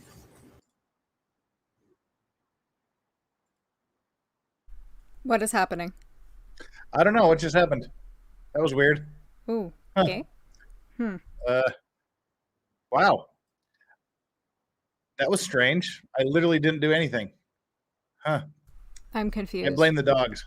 Hello again. That's fair. The negative was control is that? again just a tube of reagents. Okay, this is starting to piss me off. We are glitching. We are glitching. We're in the Matrix. But we're not missing anything, even though we're glitching. Help. All right, hang on. Hang on. All right. Reagents are the chemicals. I'm closing that are all used windows so that whatever the hell is going on isn't going on. Standard and part of the kit that you were talking about earlier? There are different components in the amplification kit, quantitation kit. We have different reagents used for extraction. So at every step, there are a set of reagents that we use. And those are all related to the controls as well. Correct. So going back, so once we talked about that, let's talk about item number 41. What was item 41 described to you as? It's listed as blood swab of smear from rear of driver's seat. Telekinetically almost? I'm saying to the conclusion as to item 41. I obtained some results, but I reported that they were uninterpretable due to limited data. What does that mean? Meaning I obtained the electrocardiogram stage, I analyzed the end result of that PCR amplification and deemed that there wasn't sufficient amount of DNA to make any comparisons. Okay, so I'm gonna move on to item number 66. Did you analyze that particular item? And in terms of what was item number 66? Item number 66 was initially reported as contact swab of rear of driver's side door handle interior. Were you able to determine what the packaging of item number 66 said? Yes, the contact swab of rear of driver's side door handle interior. I'm sorry, on number 66 is which, Front of driver's side door handle. so you can't specify as to which it came from. I'm not sure of the question. You didn't collect this item of evidence. No, I didn't. So after reviewing the item analysis, did you amend your report to read contact swab of front driver's side door handle interior? That's true. So going on to item number 42, which is been labeled as item 66 by your police department. What results did you have? Again, I obtained a DNA profile, but ruled it or determined it to be uninterpretable due to limited data. Does uninterpretable mean no DNA? In this case, no, there was DNA present, but it was insufficient amounts to make any sort of determination, number of contributors or any comparisons. Are you still looking back at those same standards that we talked about previously? The interpretation of the question samples is done prior to looking at the interpretation of the notes. Why is that? It's to avoid any sort of bias. I want to make my interpretation calls of those unknowns absent of knowing what the known standards are. Does the computer do any of this analysis or say, hey, it's person A or person B for you? No, it doesn't. Nice. So moving on to item number 43. Is that the last item you tested in this case? Yes. So with regards to what was item number 43 listed as? Swab, rear driver's side door handle interior. Were you able to do DNA testing on that particular item? I did. Yes, Did you develop a profile? I did. And can you explain what DNA profile you developed? In this particular case, I reported out both a 2-person mixture and a 3-person mixture. And so explain why you would report out two different hypotheses. When I did the initial interpretation of the question sample of this item 43, there was the appearance of a two-person mixture. After doing a comparison to known standards and doing the likelihood calculation, the result was essentially unintuitive. There was a lot of contribution being attributed to an individual, but then resulted in an exclusionary likelihood ratio. So can you explain what that means in a little bit simpler math terms, if possible? Yeah, essentially the likelihood ratio resulted in exclusion. So after talking with my technical leader, I determined, or we both came to the consensus that it would be best to report out or then interpret it as a three-person mixture and then report out both results. So with regards to when you're saying it's an exclusion, is there a certain number of loci that it has to not match for you to report it as an exclusion? When it comes to likelihood ratios, as I have mentioned before, it's doing it's comparing two hypotheses. Essentially, that a person is included versus a person, an unrelated unknown individual is included. And it does this at every specific location. So going through all of those locations, there's the potential to have 16, 17, 18 locus-specific. Never fear, there's only about 30 more minutes of this guy. At the end of it, those are all multiplied together to get the final result. So if one specific location results in a zero likelihood ratio, but everything else is inclusionary, it's an indication that there's an issue with how the software was set up. And so as an analyst, I would go back and see what the issue was and then rerun this deconvolution and redo the calculations. In this particular case, after doing a visual comparison of the standards to the mixture and then looking at the resulting likelihood ratios, again, I spoke with the technical leader and we determined that there will be best to report out both. Chandler, where'd you go? Starting with the alternative proposition on that. Were you able to exclude anyone in the alternative proposition that you put forth? Mr. Cortland Henry was excluded.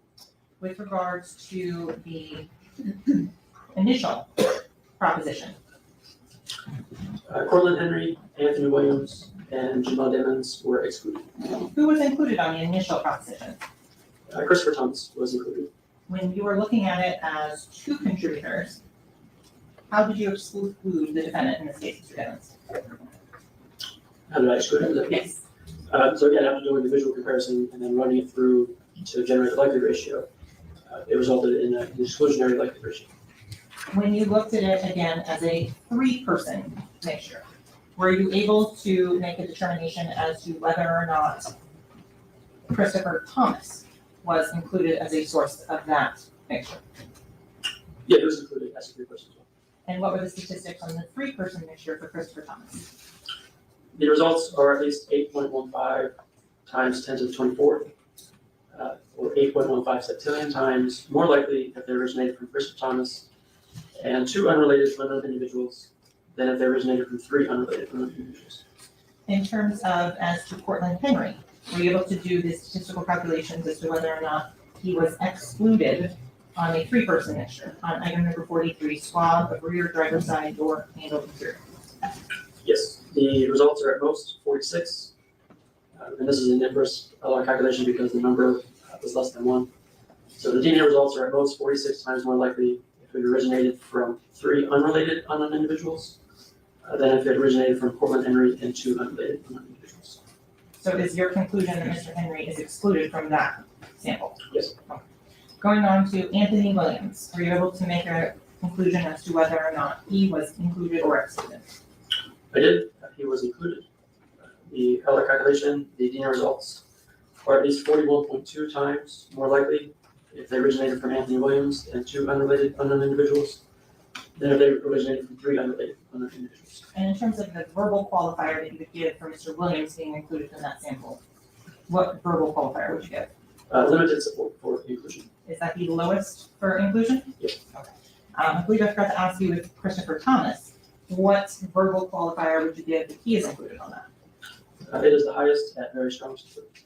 And at last but not least, were you able to analyze the profile of the defendant, Jamal Demons, in this case? I did this. And what was your conclusion in a three-person mixture as to the results of Mr. Dennis being included or excluded? He was included. The likelihood calculation. Chandler is having technical difficulties. Please stand by. Or 212 million times more likely if they originated from Janelle Devins and 2 unrelated unknown individuals than if they originated from 3 unrelated unknown individuals. And what verbal qualifier did you give to that particular item? Very- Mr. Dennis being included? There is very strong support for the inclusion. Nothing further at this time, Your Honor. All right. Ready, you may proceed. It's cross-examination time. We'll take a short recess. Do not discuss the case. Don't form any opinion about the case. Don't allow anyone to discuss the case in presence or no research. Just leave your name and notepad on the chair.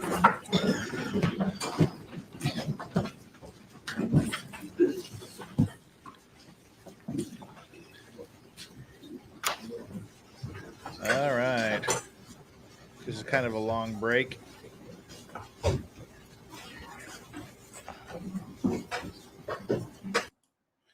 There, we just skip 15 minutes. And before we get going again, let's take care of some business. First item of business, Unhung Hero. Get this guy some coffee. He sounds exhausted. So do we. We're exhausted listening to him be exhausted. And John Gordon, if he's a sack chaser, I guess Flux is a clam chaser. No, you degenerate. Unhung Hero, $2. Thank you so much. Is this Jack Murphy's sleepy brother? Hashtag heartfelt. Don't. What does this guy do to you? What does this guy do to you? Why you gotta do him like that? He's mean. Don't be mean. And Ginger, King Ginger, 333. Says they're trying to show that there was blood all over the car and none on him. Therefore, he could be a shooter. Well, they're saying he shot them from inside the car. But again, yeah. So you can shoot him inside the car, hopefully not get any splash back on him, then jump out and then run around and shoot up the side of the car. That's a possibility. But yeah, they want to show they're doing a good investigation and then, show other type things. And Mike NM said septillion, from what I found on septillion, an eon is 1 billion years. If 1 billion years is an eon, then 1 septillion seconds is 32 million eons. So 1 billion years, 32 million times is 1 septillion second. See, these are just made up numbers. These are nonsense numbers. These numbers just don't exist. So, they exist, but they do not register. They mean nothing to humans. All righty. Well, there we go. And while we're here, we're at the 1 hour and 30 minute mark. So make sure that you have liked and subscribed. If you haven't subscribed, please do. I would just be very, very honored if you would do me the honor of just hitting that subscribe button and joining the channel. Become a subscriber to Legal Vices. And hit the like button. There's 661 of you here and 483. So like 200 of you haven't done your job. 180. Get over there and smash that like button. Smash the subscribe button. Take our poll. How's our poll doing right now?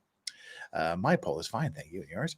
Hit the like and subscribe buttons and tell me what this trial needs.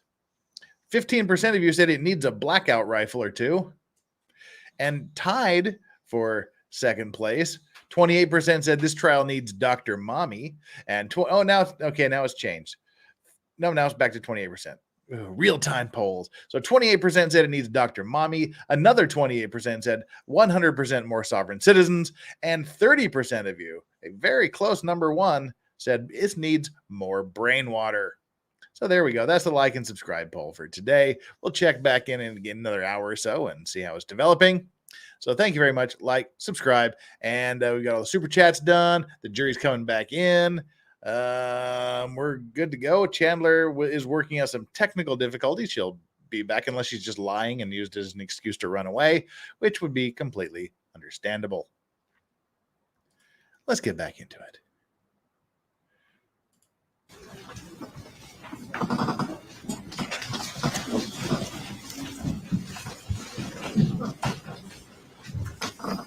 Hey, John, thank you. Please proceed. Well, okay. Jim says, legal advice. I don't like how they explain these mixtures. It's always person A and two unknown individuals, even when they're saying they know who the others are. Seem like shenanigans. They're not saying they know who the others are. This is what I was talking about earlier. This fiction that we know. It's like this person. There's two other people, but we don't know who they are. But if we look at their DNA, then it's like a bajillion, quadrillion, million, billion, septillion to one that is likely this other person. So they just don't want to say 100% sure these are who the other people are. We know who they are. There's a ridiculous statistical probability we know who it is, but we can't say for sure. Let the record once again reflect the presence of defendants, evidence, the counsel, and assistant attorney, so this the jury. Witness remains on stand. Counsel, this is your opportunity for cross-examination. If you're ready to proceed. Thank you. Cross-ex. Yes, I feel like it's my time. By any chance, you know George Bell? he is the unit supervisor of the fire section. He gave us an education on firearms, and you've now given us an education on DNA. So he said he would give us some type of certificate. So I expect you also to get some type of certificate on DNA. But in any event, when did you perform your... I like the little dig. You just gave a whole bunch of unnecessary information. Because he did that when the firearms guy testified for over 3 hours about this is a gun, this is a trigger, this is a magazine. Different kinds of bullets go in different kinds of guns. That was painful. And at the end, the defense lawyer said you should give everyone a firearm certification. And so now he's blowing it back on this guy, going, now everybody should have a DNA certification because we've had to listen to you talk about it. First DNA testing today. Absolutely. Feel free at any time. Chandler Remington is back. Hey. Sorry about that. My internet went out. Everything should be fine now, though. Did I miss anything good? Nope. Thought not. Where are you going, Strawberry? My initial examination of the first evidence was on January 23 of 2019. 2019. Correct. And that's when you analyzed or examined various items that came out of a grade G. That was water bottle, some sneakers, I think, a yellow jacket, a Gatorade bottle, item 27, I think you identified. For this particular date, it was items 16 through 25. 16 through 25, okay. On 123 of 19, you examined a water bottle, a spent casing, Gucci sandals, and a blood stain on front of a t-shirt and a blood stain on the rear of the t-shirt. And also a blood stain on an Air Jordan sneaker, correct? That's correct. That turned out not to come back to this young man right over here, correct? Mr. Demons. I'm gonna call him Jamel, the teacher. Okay. Is that correct? At this time or later? Later. Later. May I refer to my report? Absolutely. And give us a date that you did that, please.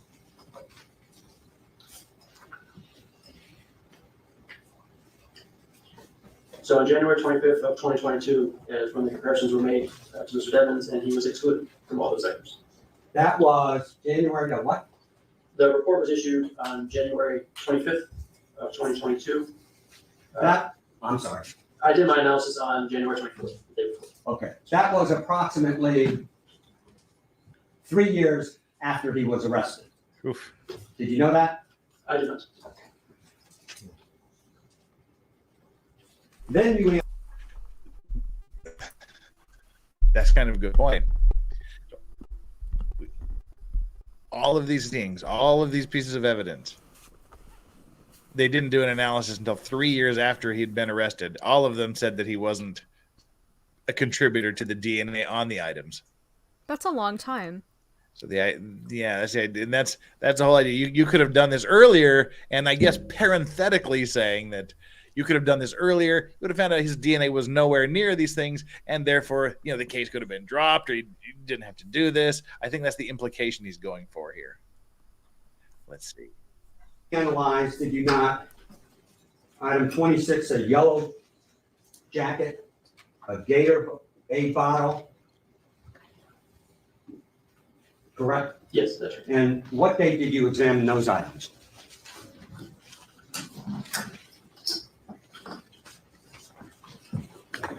That was on August 24th of 2021. August 24th, you said? Correct. Of 21. That was 2 years approximately after he was arrested. Did you know that? I did not. Inside the Jeep. Did you know that? I did not. And those did not match Jamel, correct? That's correct. He was excluded. Then you received some additional items. Correct?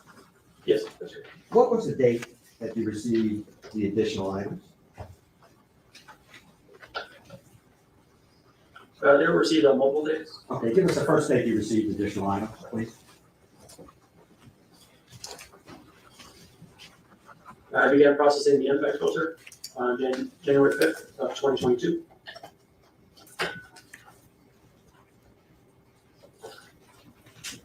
That was approximately 3 years after his arrest.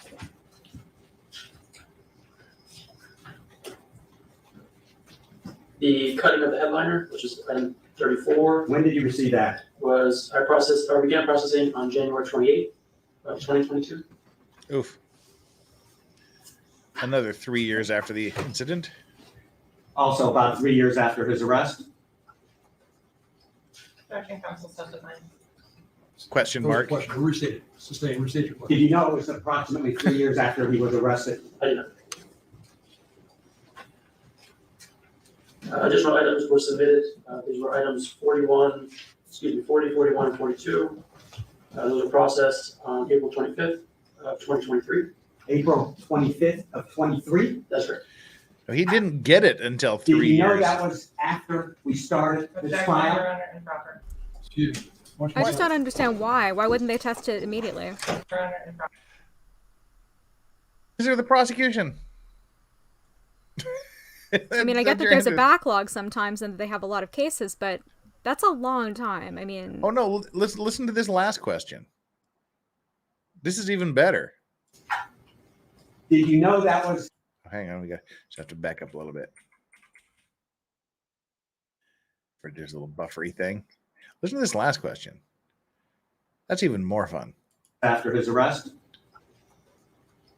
Objection, counsel testifying. I thought it was a question. Restate it. Sustain, restate your Did question. you know it was approximately 3 years after he was arrested? I did not. Here we go. Additional items were submitted. These were items 40, 41, and 42. Those were processed on April 25th of 2023. April 25th of 23? That's right. Did you know that was after we started this Objection, trial? Your Honor, improper. There's some evidence that they didn't test until after the trial started. oh wow, that's real procrastination. Like, I thought I was a procrastinator. Yeah. Well, he didn't get it until that day. It's not he wasn't procrastinating. Oh. They gave it. These are the dates that he got it and processed it. Oh, well, that's problematic. Yikes. Yeah. Big So yikes. he got this last batch of evidence on April 23rd, Wow. and that prompts a sidebar. I'm sure. Excuse me. Watch himself.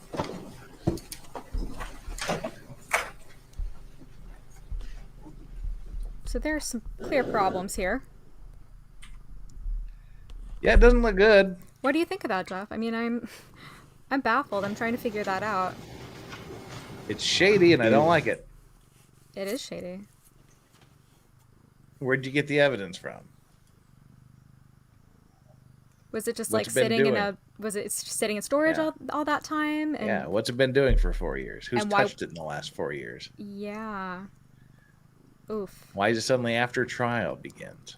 Is that Do you need something? is that procedurally apt? Does it violate any rules of procedure in terms of testing?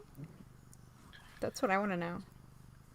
Well, it certainly makes, like I said, certainly makes it more difficult to justify where you got it, what happened to it during that period of time, why did it happen after the trial? Did you realize you were going to need a certain piece of evidence, and so you created this piece of evidence? Let's see where he goes with it. Huh. Sir, did you know that when you received the And he won the objection. blood stain on the headliner, that was after this trial started? I did not know. But you started that in April 25th of 23, just 2 months ago? The headliner was, that was prior. Oh, I'm sorry. The item that you received on April of 23 was what? Those were the contact swab, non-blood area, rear driver seats, the blood swab of smear from rear of driver seats, and the contact swab of front of driver side door handle interior. Okay. And you did not know that was after this trial started, correct? I did not know. And none of that came back to the DNA of this young man, Jamel, correct? Correct, it was deemed uninterpretable, as well as one of the items I did not attempt to generate DNA profile because there was insufficient amount of DNA. So even these late additions after trial had none of the defendant's DNA on it. Do you know what the delay was in sending that evidence to you? Objection, outside scope, speculation.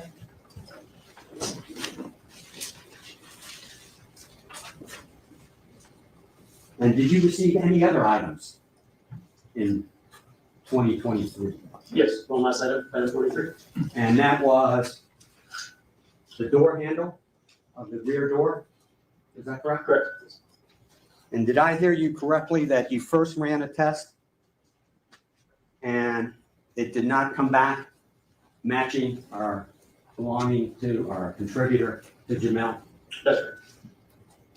And did I also hear you correctly then you discussed something about your software with your supervisor? With the technical view, yes. And then ran another test and had a 3-person contributor? And I ran. And all of a sudden, ran it matched, another test. or was labeled as Jamel Flock of may seagulls, have been baby. a contributor? That's right. What date was that, sir?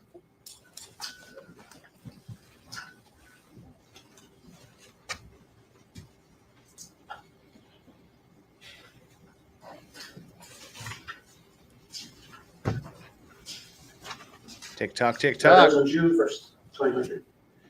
Jesus. Approximately 3 weeks ago? That's right.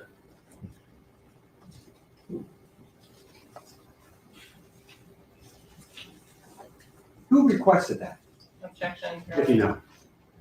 What's the objection? speculation, outside scope. As far as outside the scope's over, if he knows he can answer. Who submitted that item to you 3 weeks ago?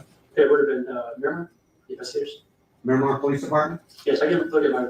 Feel free.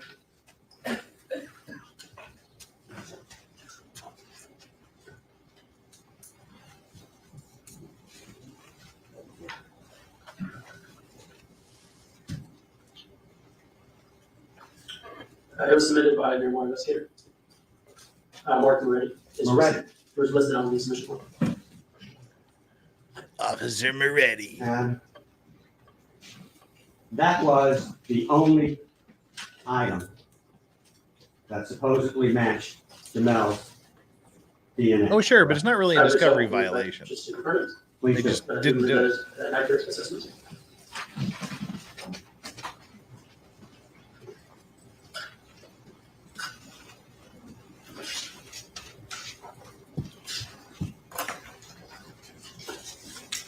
Yes, there was an item with the inclusionary likelihood issue. Could you tell these folks when that DNA was placed on, supposedly, on the door handle? No, It could have been placed a week. Objection, speculation. Sustained. How long can DNA stay on an item? the DNA can persist on items, again, as I mentioned, heat, light, moisture can cause it to degrade or become unusable. But if the DNA is deposited on the surface, it can last weeks, months, years. Nope. Kept in a nice, cool, dry environment. Did you know this Jeep was stored in police custody in a safe, dry area? I do not. May I have one other question? One other moment, excuse me.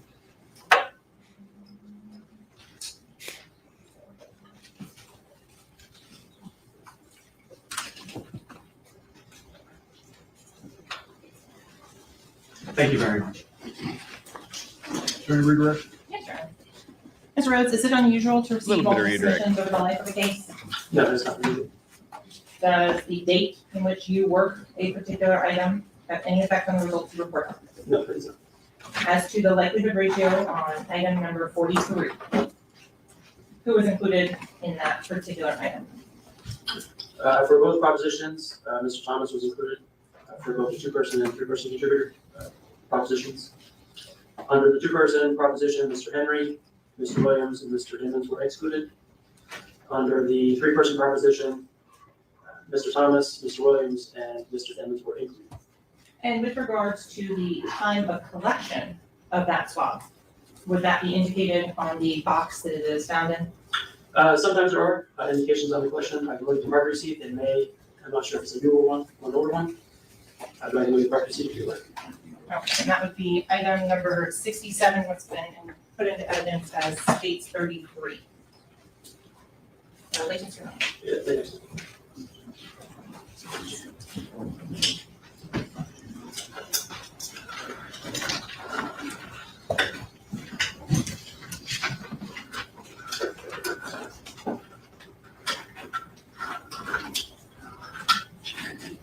And so item 33 in evidence, is that item number 67 and you're labeling here? Yes, that's right. What was the date and time of collection according to that specific item? So stated at 10/26 of 2018, And the time? 17:36.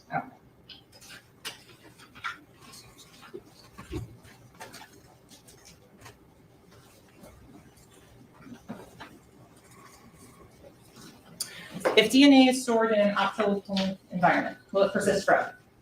I'm not sure about forever, but it will persist for decades. And in terms of if it is collected on a cotton swab that is dry and sterile, is that a ideal place to perpetuate DNA storage? Yes. Nothing further. I have one or two questions based on that, if the court will allow me. Sure, go ahead. You indicated it's not unusual to get multiple submissions of evidence. Yes, sir. Do you know why it took 5 years to submit that exhibit to you to analyze? Objection, Your Honor, speculation. He knows he can answer, you know? I know. Thank you. Counsel, is there anything else this witness? No. Is he excused? Yes, Your Honor. What was that Thank you, tone? Mr. That Counsel, you're was excused. What was that? the tone in his voice was just so. I'm not saying that that his question was argumentative, but the tone was argumentative. It seemed almost accusatory or defensive or something. And I get that they're the defense, but I mean, it seemed to indicate, oh well, there was a really good reason for the fact that it wasn't submitted for 5 years, and you're completely missing. Like, I don't know. How do you feel about that? Well, I think it came across to me as like disgust with the prosecution. Mm-hmm. Why did it take him so long? How about them apples? Kind of a thing. I don't know. But well, that's the end of the yesterday. All right. So I'm just scanning here through, and it seems that they started nearly an hour and a half late today. So I'm really glad we didn't power through all of this. Oh. Yeah. So we're not very behind then, huh? Oh no, we're like 1 hour behind, and that 1 hour has a very long sidebar in it as well. Okay. Just kind of scanning that, so maybe we can skip through. Yep, we can skip through a lot. So all right, let's bring up today's stream. What's up, Judge? What's up, J-Man? Professionalism and civility. Anything less will not be tolerated. That was his saying we couldn't read yesterday. Love that. All right. Here we go. Let's strap in, strap on, whatever else we need to do. Flex. Let's. Wow. You did say strap on, Jeff. I mean, I don't know what you wanted from me. Let's go.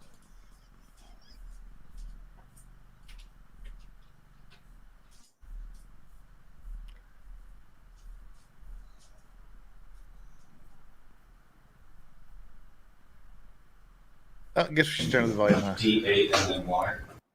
He's just, he's looking disinterested in him. He's looking a bit grumpy. Yeah, I can understand that. All right. Well, while that buffers its way to freedom, I will be prepared to redo the banner with whoever our next witness may be. Hello, Eagle. How are you? Waiting for the chat. I'm not the chat, the court. Yes, sir. Please state your full legal name for the record. Danny Polo.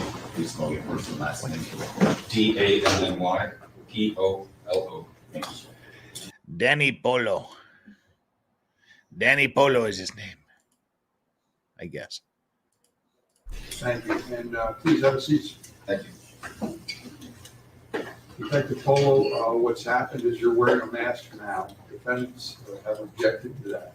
Yes, sir. And the state indicated that it's been done in other courtrooms and there's a target for it, I guess because of safety and security is the way I understand it, specifically your safety and security. Yes, sir. Is that correct, Madam? Yes, sir. So I want to come in here, I want to take some testimony from you outside the presence of the jury just to verify all of this. So Ms. Bradley, I want to head inquire. Detective Polo, how are you so employed? With Broward County Sheriff's Office. How long? Okay, so the jury is not present for this. I'm gathering this is an undercover officer because he's wearing a face mask, like a full mask, not a COVID mask, a mask that the defense has objected to, which I think is an interesting objection because you have a right to face your accusers. Is that something that has been seen or done before? Because that sounds like a new thing, this face mask. Well, I mean, it used to be like they would have them testify behind the shields, or they distort their voice and have the silhouette only. Things like that for the undercover cops, things to protect them. They wouldn't show them to the public. I didn't know that was procedural in court, though. I thought that everybody had to kind of, show up with their face visible. Well, it's arguable. That's what they're arguing here. If he's testifying outside the presence of the jury, I don't see why people shouldn't see his face. But anyway. And they're not going to show it on camera, obviously. Otherwise, they'd be showing it now. Well, I'm learning, so I'm just asking questions because I'm curious. I mean, because if they show it, then his cover's blown and he can never be an undercover officer ever again. Fair. So there's got to be a routine for that I guess I'm unfamiliar with. Well, that's what we're doing right now, I guess. All right, let's see. Let's find out what happens. Mm-hmm. You work in Broward County Sheriff's Office. This is 2015. How long have you been assigned to the Strategic Investigations Division? Since March of 2018. In your time in the Strategic Investigations Division, or SAD, have you worked undercover operations? Yep, undercover. Since that time and before. And the undercover operations that you work, what type are they? Majority of them are narcotics, firearms, violent crimes, gang-related investigations. How many years did you spend specifically in the gang and organized crime section of the Strategic Investigations Division? Yes, witnesses are considered accusers because they're making statements against you. They're working for the they're assisting the prosecution in accusing you of crimes and making statements against you. Yes. You have a right to accuse them and to face them and to cross-examine them. To the death of you that has been offered up? Approximately $50,000. In terms of your safety and security, why do you wear the mask? For those reasons. To protect my family. So I'm not walking around Broward County, Palm Beach County, Dade County, anywhere, and get ambushed by someone that might be looking for me. We've done cell phone warrants on multiple people in Broward County involved in the investigation work after threat. And outside of that investigation, there's photographs of deputies being sent around, people trying to figure out who I am and what I look like. And that's a kind of a concern for me. If it was just one person, I'd probably just write it off. But yeah, after 5 or 6 cell phones got downloaded, and there was pictures of many deputies being sent around saying, "Is this Danny Polo?" I'm like, okay, these guys are actually looking for me. And so, Detective Polo, with regards to the prior times you testified in court, did you testify earlier this month before the Honorable Judge Martin Fine? Yes. How were you attired? I believe I was wearing this suit, probably. And in terms of your face, how was that done? Same mask. Have you testified before the Honorable Judge Michael Usan in this courthouse? Yes. Was that in or around February and March of this year, 2023? Yes. And what case was that on? That was the XXX Tentacion case. And that was the death of that individual? Yes. How many times did you testify in that case? It was twice. How were you attired when you testified then? Different suit, same mask. And in terms of during that particular testimony, were individuals trying to call your cell phone and get in contact with you during the actual testimony? Whoa. Yeah. Hang on, I had a glitch on my monitor. And It was this disappeared. testimony live streamed as well? It was live streamed. Thank you. You have any questions Yes, on this issue? Go ahead. yes. What time did you get to the courthouse today and sit outside? Just after 9 o'clock. And were you wearing that mask? No, sir. In fact, you've been sitting out there for at least an hour unmasked, as people were walking in and out, correct? Correct.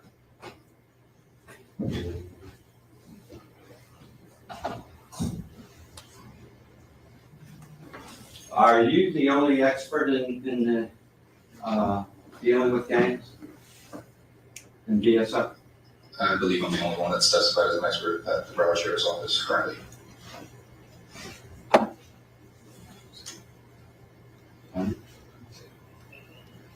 How about in the state of Florida? You know? I'm sure there's other experts in the state of Florida. And for the last hour, you've been right outside this courtroom where the doors are, correct? Yes. Unmasked, Yes. as people in this group, including myself, were walking in and out, correct? Yes, sir. You weren't concerned about your safety then? No one knows who I was out there. And I was under the impression I wasn't going to be allowed to wear the mask. So I took that one on the chin. Interesting. No further questions. Thank you. So, detective or deputy, I'm sorry, which is it? Detective Deputy. Regarding, you're telling me that you have fear for your safety. For my safety, but more for the safety of my family. And that's if you're faced with broadcast. Yes, sir. And you're indicating now that there's intelligence from BSO that there's some type of bounty or price on your life. I intercepted it on a court-authorized wiretap through the state of through Broward County. It was a wire authorized by Judge Siegel. We had a gang investigation. During that investigation, there was a conversation about placing a bounty on my head, upwards of $50,000. And since then, we've, Holy shit.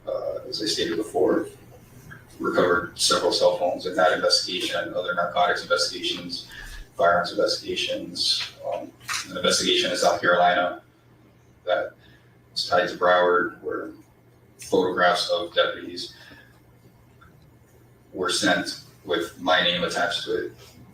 People trying to figure out who I am, what I look like. Thank you, sir. Thank you, sir.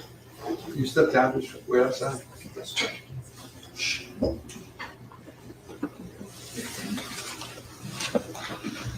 So if you see a wrestler looking like somebody looks like Mr. Wrestling number 2 out in the hallway, he's probably an undercover cop. We're recessed. Thank you. I was trying to figure out what kind of mask he was going to be wearing. I was thinking Lucha Libre mask, Guy Fawkes mask, one of those, Nixon masks. Be pretty funny. All right, we are back. That's a big bounty. 3 different events, I guess, took place this morning. We started off with the complaint about the TV crew and monitoring in-trial conversations between attorney and client.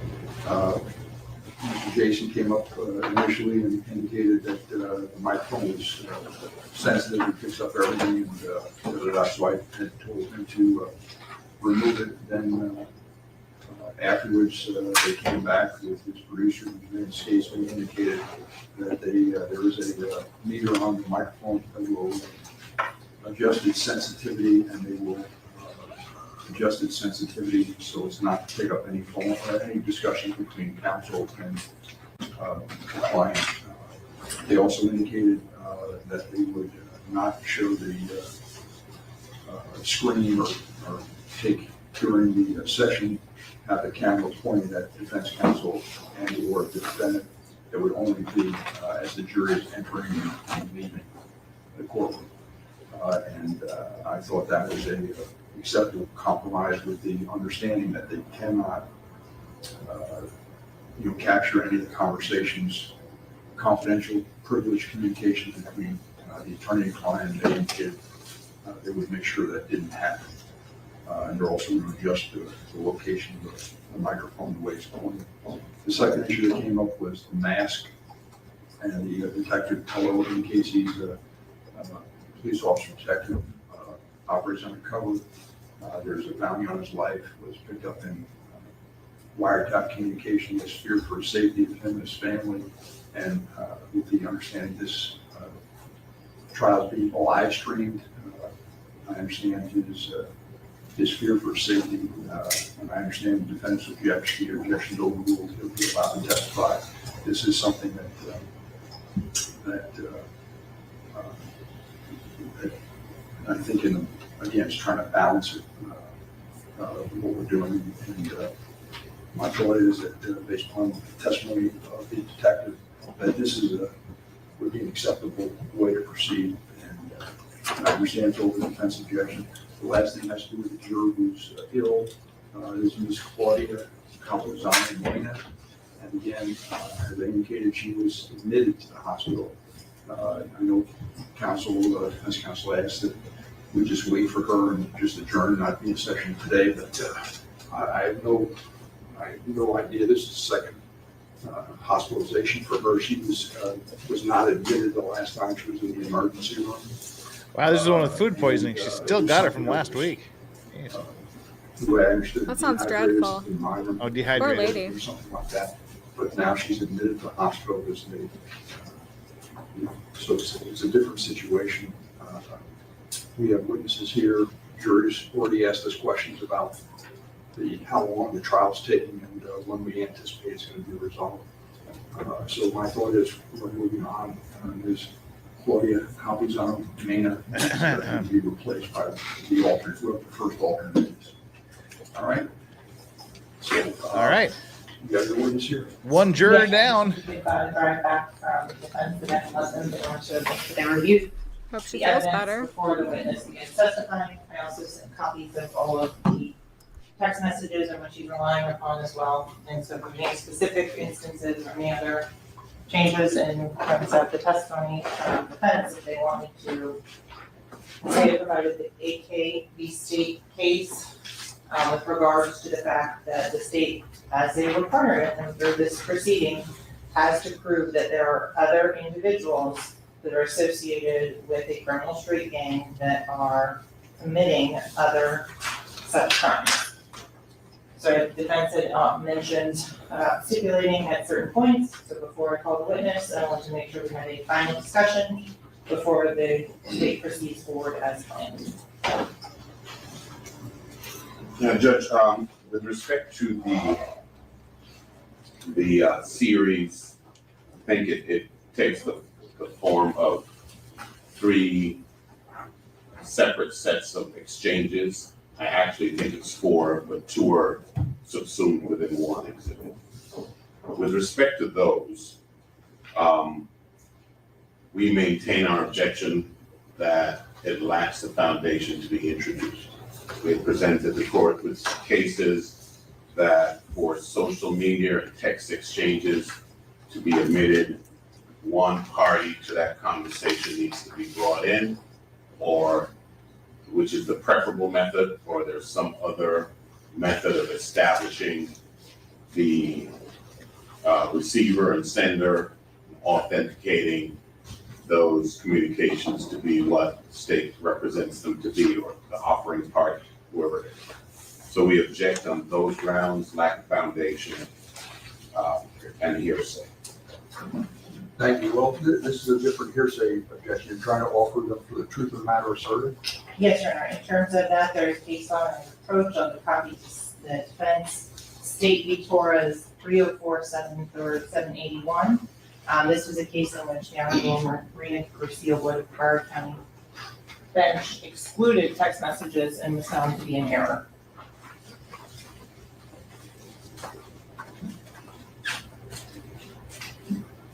And what's the exception to hearsay?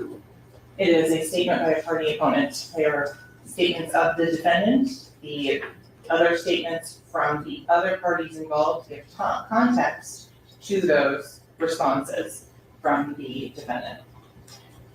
I'm concerned it being a statement of a party opponent.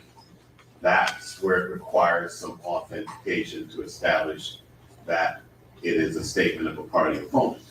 And I think the phone handle for each one of these texts is Sack Chaser Howard. Sack Chaser being the nickname, as we have indicated before, of one of the decedents.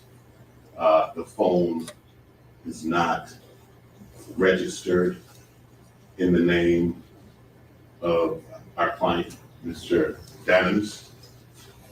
The phone was not retrieved. Are these all from the download, the extraction that was done? Yes, sir. So you're maintaining, again, that it's not his phone. So, and that's why previously, you said it was hearsay objection. I overruled that because it goes to who's using and controlling the phone, circumstantial evidence of that. That's why I let it in previously. You're saying that you want to demonstrate or document that it's his phone, and you're going to show some of these texts or emails. We'll see where it goes. You make your objection. We'll see where it goes. Okay. So that was with respect to the admissibility of it. Also, I think the state is just made a comment of trying to shift to the defense the burden of establishing the relevance of that which it proposes to introduce in evidence. Instead, we have here about 200 plus pages of documents. The defense can go through and tell me what they don't want me to include. That's not how it works. They have to establish the relevance of each one of those communications in order to introduce them. So again, we take exception and object to this reversal of roles. The proponent of testimony has to establish its relevance to introduce it. The state is saying, let the defense tell us what they don't like and we'll consider taking it out. That's not how it should work. That is an ominous and unreasonable burden on the court and on the defense to go through and ferret out that which is not relevant. They have to establish its relevance. So we would respectfully request that. I think the state indicated earlier that each one of these communications has to be gone through, and that's why this witness is going to take as long as they said it's going to take. And so when they do it piecemeal, we'd be in a position to make our objections as the evidence is being adduced. Thank you. Thank you. For the jury. Use the words, please.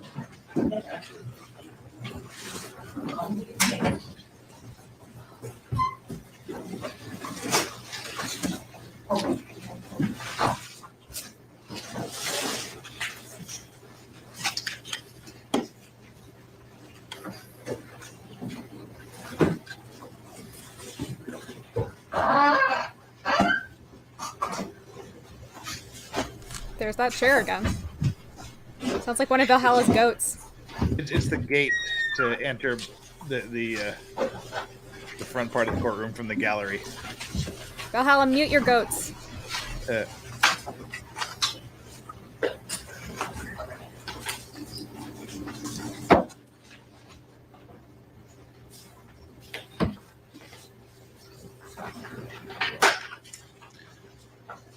All right, so he gets to keep the mask on. One more thing, Your Honor. I think the state yesterday had proposed to us the alternative of clearing the courtroom. And letting this witness testify unmasked. And we think that would be much preferable to the masked witness. Thank you. Then again, the news media has a right to be here as well. That's my concern, is you're trying to, it's just a balancing thing. I understand I thought Mr.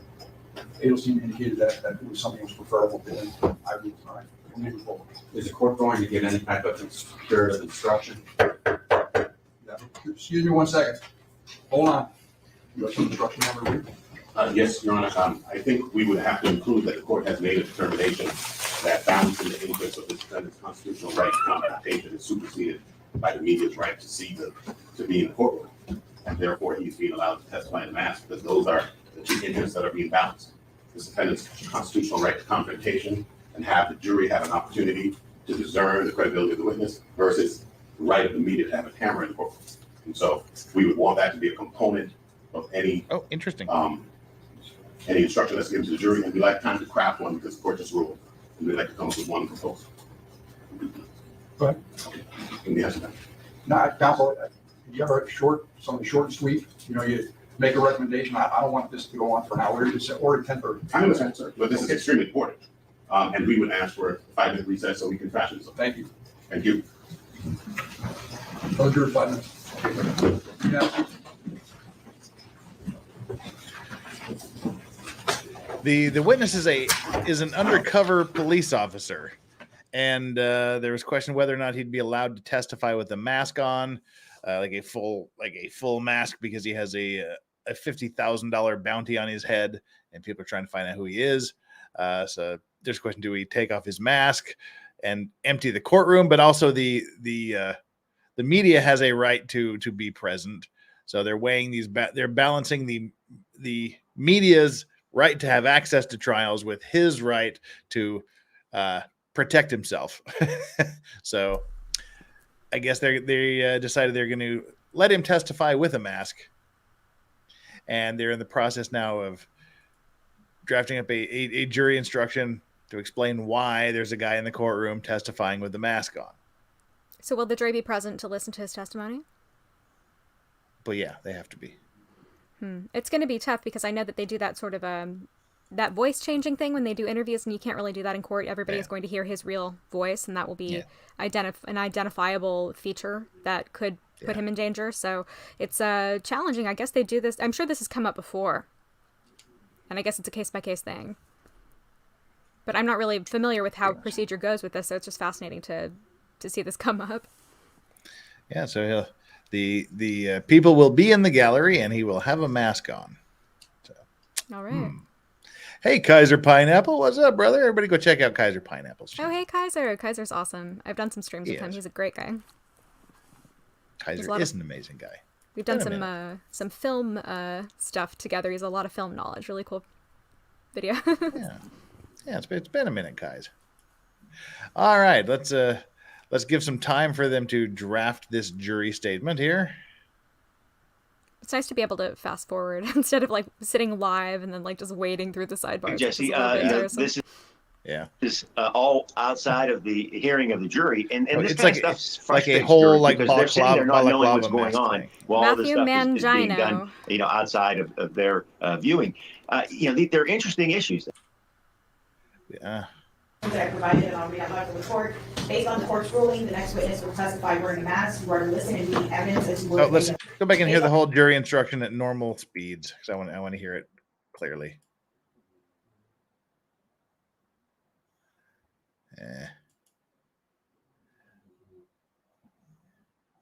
All right. Let's go. Fire up the grill here, people. IMC counsels, I have some proposed instructions that I provided and on behalf of the court. Based on the court's ruling, the next witness will testify wearing a mask. You are to listen and read evidence as you would any other witness. Thanks. Can I see that? Yes, Your Honor. Okay, so the jury's not there yet. We'd just like to say that would be impossible to do. Our proposed instruction is the court has ruled that the next witness will be permitted to testify with his face concealed, with the exception of his eyes. The court has made this ruling because this witness has expressed that there have been threats made against his life by people unrelated to this case. instructions advise you to observe the demeanor and facial expressions of witnesses in determining their credibility. And obviously, you will not be able to do so in this case. You are committed to take the compromise of your ability to view the witness's facial expressions into account in deciding how much weight to attribute to his testimony. Ooh, I like that. He is being allowed to testify. He doesn't want to take off his mask, so you can kind of use that to say maybe he's not being present outweighs the defendant's constitutional right to face-to-face identification of witnesses against him. Thank you. That would be it. I love that. I love that instruction. That's a good instruction. Wouldn't be giving that instruction to the jury. We have- Let's bring the jury in. I like that. I like that. That's a good instruction. Like if you use, I like the bit about being able to use it to weigh the credibility of him because he's hiding his face. Cool.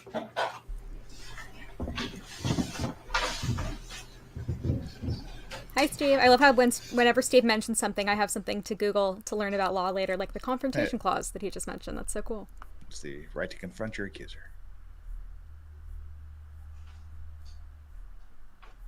I learn a lot from you guys.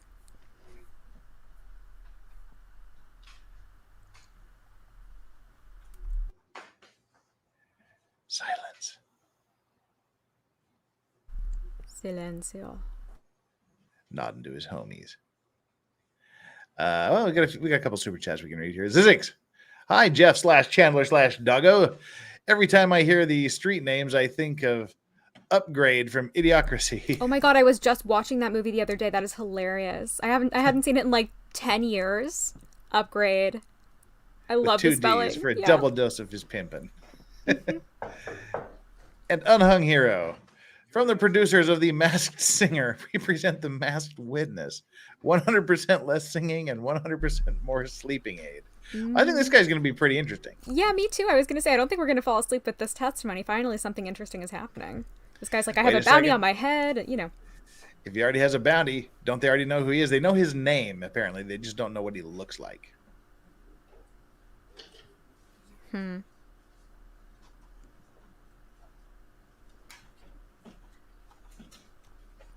mean, if the bounty hunters watch court TV. Yeah. That's why I like that, Steve, is why I like that instruction. Come on, Long Cry, pump up the volume. First of all, sorry for the delay. That was my fault. No one else was, and I apologize for that. Based on the court's ruling, the next witness will be testifying wearing a mask. You are to listen and to view and weigh this evidence as you would any other witness. All right, is this your next witness? Yes, Your Honor, the state report Detective Danny Polo. Sir, you want to stand up, raise your right hand, be sworn? Yes, sir. I do solemnly swear or affirm my testimony is given this case should be the truth, the whole truth, but nothing but the truth. Yes, sir. State your full legal name for the record. Danny Polo, please spell your first and last name for the full report. First name is Danny, last name Pollo. Thank you. Thank you. So that microphone in front of you just up or down, but not back and forth, all right? Yes, sir. Ready to proceed? Yes, Your Honor. You may.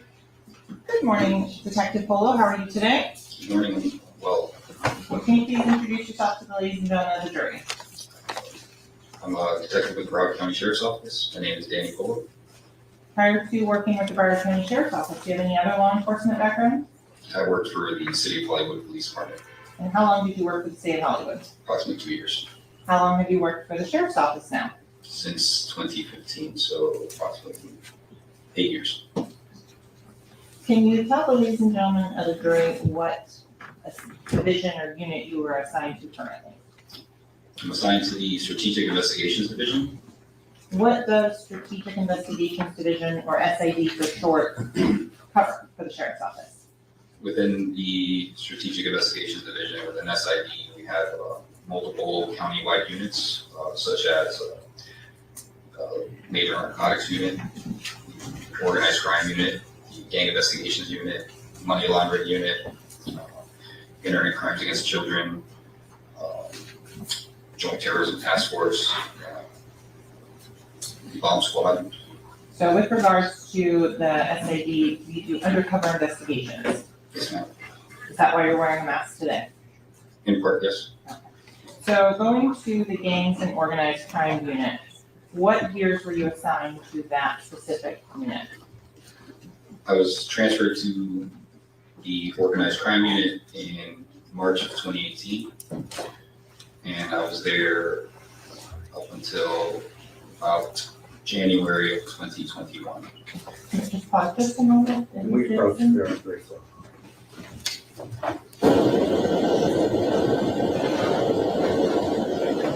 That didn't take very long, did it?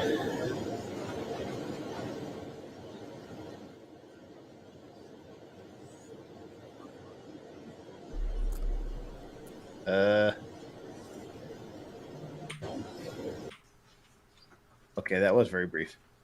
Okay, Detective Polisar, we left off, we were talking about you've been in the gang and organized crime unit since 2018? Yes, March 2018, I was transferred to the organized crime unit. Okay. Prior to going to the organized crime unit, did you have a background in gang investigations? Yes, I've been gang liaison for the city of Deerfield Beach since approximately, I should say, the end of 2015. And were you ever part of the multi-agency gang task force, or MAGTAF? Yeah. What is that? It's a countywide task force with multiple agencies, not just Broward County. The way the Broward County Sheriff's Office is divided up is different districts. So the city of Deerfield Beach is its own district. Pompano Beach is its own district. All those districts have assigned liaisons that are to communicate with the gang investigations unit, as well as liaisons for other jurisdictions such as Sunrise PD or Hollywood PD, the non-Broward Sheriff's Office. We have our little fun back there. And what are the investigational goals or aims of the multi-agency gang task force? Gang reduction, reducing gang violence, reaching out to the youth and trying to stop it before it starts, and just gang investigations. So for the last approximately 3 weeks, where have you been assigned? I was just transferred locally to the money laundering task force. And as part of the money laundering task force, do you still have an aspect of organized crime and gang violence that you focus on? Yes, it all overlaps. The only difference is I'm now working the money laundering aspect of these criminal enterprises and gangs. In terms of during your time from 2018 to 2023 in the organized crime and gang unit, how many times Unhung did you hero, work as an undercover Detective agent? Furry. I lost count. Well, he's Many qualifying, times. giving his From bona fides. I'll be right back. Street level narcotics deals, all the way up to international narcotics trafficking cases, firearms cases, stolen property cases. More than 10? Yeah. More than 50? Yeah. Are you also credentialed by any other law enforcement agencies? I am a task force officer with the Drug Enforcement Administration, the DEA, and I'm also a task force agent with the Bureau of Alcohol, Tobacco, and Explosives, that's ATF. And in terms of your responsibilities for those two agencies, what are they? As part of being a task force officer for the DEA, I can conduct federal investigations related to narcotics. I can, instead of just charging investigating cases on the state side and going through the state attorney's office or statewide prosecutor's office, I can file cases with the United States Attorney's Office like any other federal agent would. We have the same powers. And with the ATF, it's the same thing. The powers of the ATF would be the firearms violations. So I can work firearms investigations on the federal level. Okay, so you talked about doing gang investigations. What does a gang investigation entail? You initially start, a lot of times you start by, you get complaints from the neighborhood, or whatever neighborhood is being affected by gang violence, or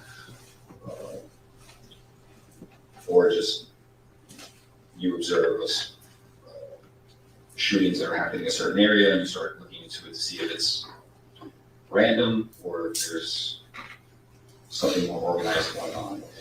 A lot of times we find that these violent crimes are being committed by members of criminal gangs. And once we've identified the criminal gang, the main goal is to identify which criminal gang it is. That way we know how to approach it. Some gangs are more structured than others. Some are very informal and don't have much structure at all. So Detective Phillips, if you could just go on a little bit on that as the types of criminal gangs. Sure. Can you define for the ladies and gentlemen of the jury what would be a national organized criminal gang? So the national, they're called national gangs because they're found in multiple states. Doesn't mean every single state will have every single one of these gangs. So that most people see on TV, the Bloods, Crips, Gangster Disciples, the Mafia, biker gangs, motorcycle gangs. These are national gangs. They have chapters, sets, they call them sets or lineups in multiple states, multiple jurisdictions, all over the country. So Detective Foley, you also mentioned that sometimes they're a little less organized. Could you explain what a neighborhood street gang or hybrid gang is? Neighborhood street gang is just that. When you have a neighborhood that hasn't, you have a group of 3 or more individuals involved in criminal activity, ongoing criminal activity, and they decide to take on common hand signs, colors, symbols, clothing, anything to unify them and show that they are a group. And they operate sometimes within a city, or they can operate within multiple jurisdictions, but they're working together and they've adopted these common identifiers. These gangs sometimes eventually will report to or turn into national gangs.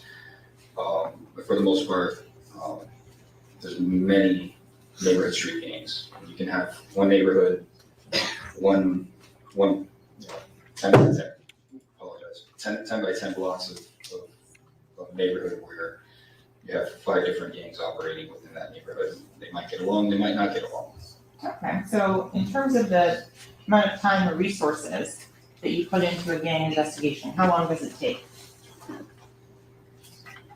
We work every case differently because some of these cases require years of investigation because the gang might be very, very structured or just have a lot of financial support due to whatever crime they're committing, and those gangs are a little harder to tackle.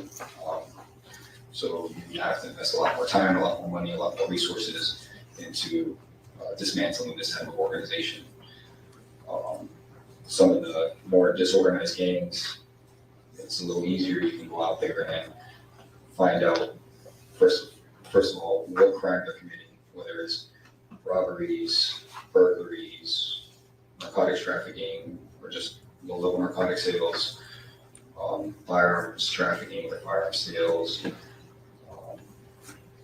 And then if they're very disorganized, it's easy. You just work individuals instead of the entire organization. You just start picking off different individuals, get criminal charges on the people you can, identify who within these less organized gangs has the most,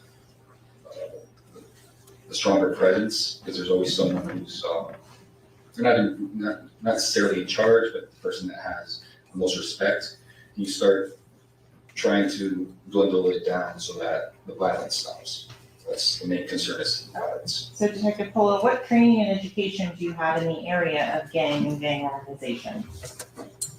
At this point, I think I'm probably upwards of 500 hours of just specialized training in gangs, organized crime and money laundering. Like I said, it all kind of intersects. These are trainings I've done all over the state. Do you have any certifications in the area of gang investigations and specialists? So I have a advanced gang specialist certification from the Florida Gang Investigators Association. and I have a gang specialist certification from the National Gang Academy. Can you explain how you National are Gang certified and Academy. what requirements you have to pass before you can be certified? That's a thing? By the Florida Apparently. Gang Investigators Today I learned. Association. Every year, the Florida Gang Investigators Association holds conferences. During this week-long conference, they put on multitude of classes. They bring in either reformed gang members or gang members that are currently in custody. We can do interviews with them. They'll teach you about what it was like for them to join these different types of gangs, why they join these different types of gangs, the risk factors for the youth,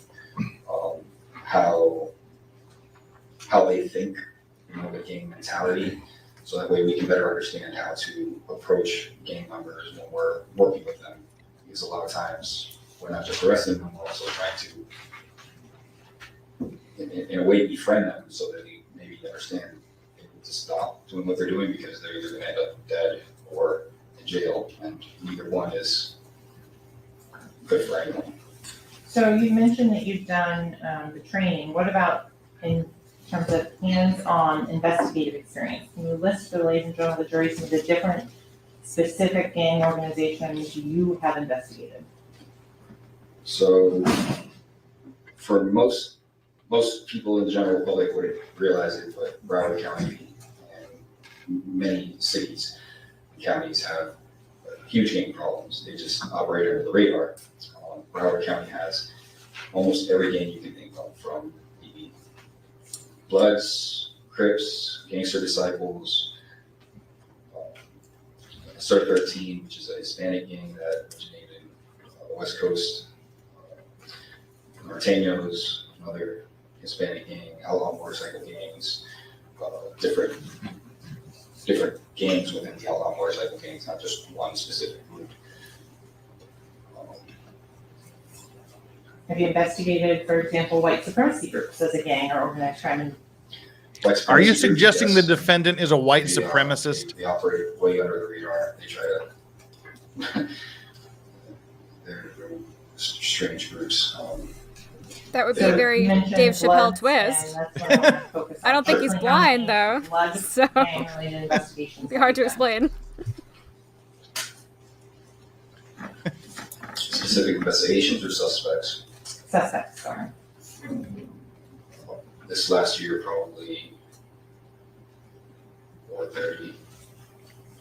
430? No, over 30. Over 30. Oh. Just maybe this last year.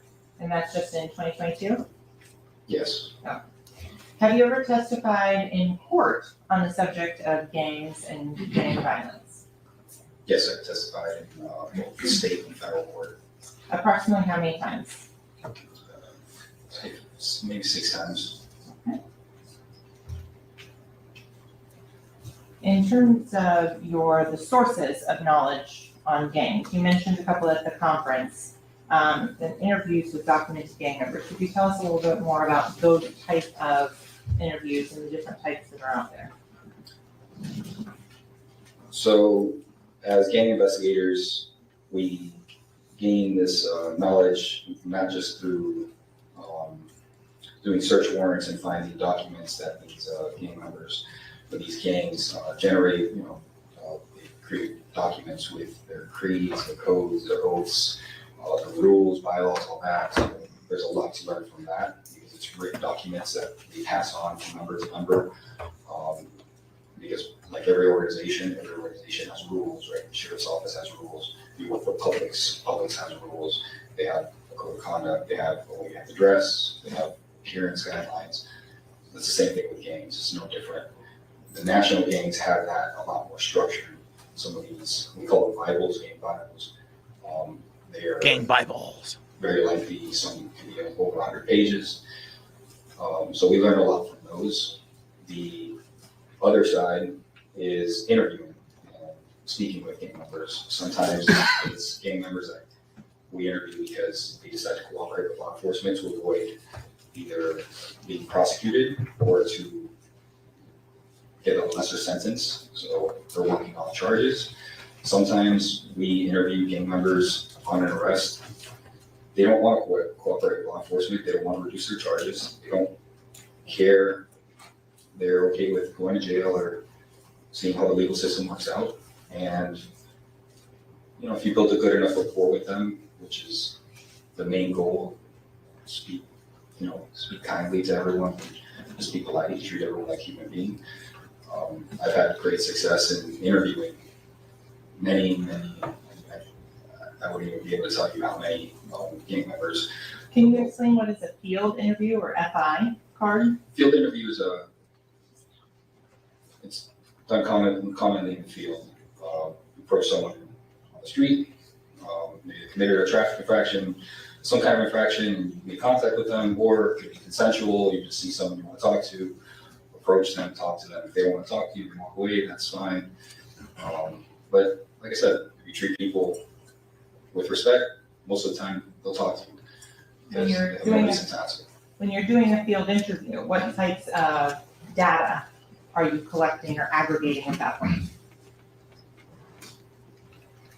The first thing I do if I'm talking to someone is, as I'm gathering their information, if they decide to give me their information, you know, there's times people will decide to talk to you, but they won't give you their name, and that's fine.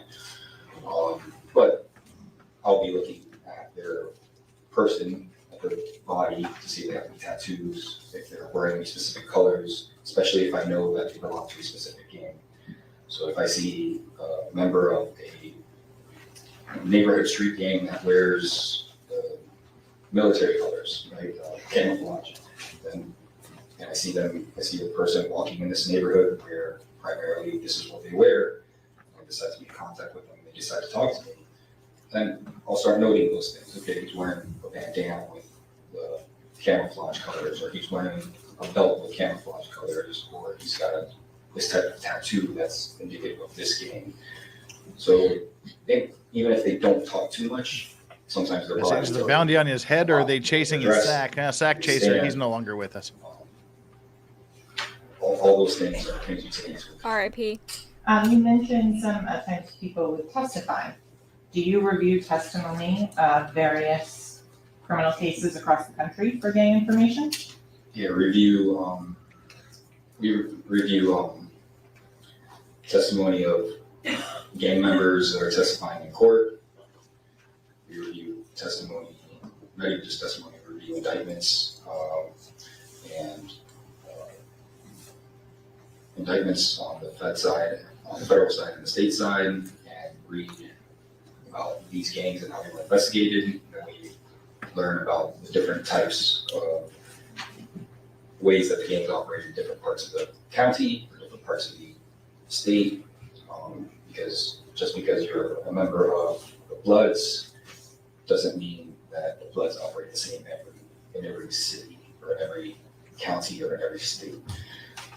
The rules are the written rules, but the rules are bent. So with regard to, you also mentioned intercepted communications, like wiretap. Can you explain to the ladies and gentlemen of the jury what is a wiretap and how you use it in a gang investigation? Wiretap is a lengthy process where you first identify someone who's committing criminal acts. So in the case of a gang member who's committing criminal acts, they're involved in criminal activity. And once you've developed enough probable cause to believe that they are using the phone to conduct this criminal activity, you start drafting a wire intercept application. It's a very lengthy document. It's not an overnight thing. How you see on TV, where you just ask a judge for a signature and they give it to you. You have to show that you have exhausted every means of investigating this person or this gang. So you can't just go up on this person's phone and start listening to their communications. You have to But they do it anyway. You have to be able to explain that you weren't able to conduct an investigation because surveillance was impossible. Because let's say on a gang case, the neighborhood is controlled by the gang. You can't do surveillance in these neighborhoods sometimes. As soon as you walk in or drive in, they'll know your car doesn't belong, and you'll get approached. Many times that's happened to me. So Detective Polo, specifically on wiretaps, once a wiretap is authorized, what do you have to do for the communications that are intercepted? you pick a schedule based on the person's activity. So if the person is on the phone 24 hours a day, then we try all to these cover foundational 24 hours a questions day and of things, the communications. prosecution always Someone goes sitting so inside a long room and on a computer, unnecessarily. just monitoring live phone calls. As the person makes a phone call or gets a phone call, you are getting that phone call too. You're listening to it. You're identifying whether it's criminal in nature. If it is criminal in nature, you continue to listen. If at any point in the conversation it becomes non-criminal in nature and you start talking about, the basketball game or what they're doing over the weekend, and you stop listening. It's called minimizing. You turn off the call and you follow the rules of minimization. So you spot check the call at that point. Then you check the call. The rules are different for every case, so I can't say it's this many minutes here, this many minutes there. But you would stop listening for a certain amount of time. The rules that were determined by the prosecutors, and then you begin listening again. If you start listening again, you hear evidence of criminal communications, and you continue to listen for the amount of time that they're. So Detective Cola, for wiretaps, how many hours do you think, can you tell the jury, you've spent listening to criminal conversations on wiretaps?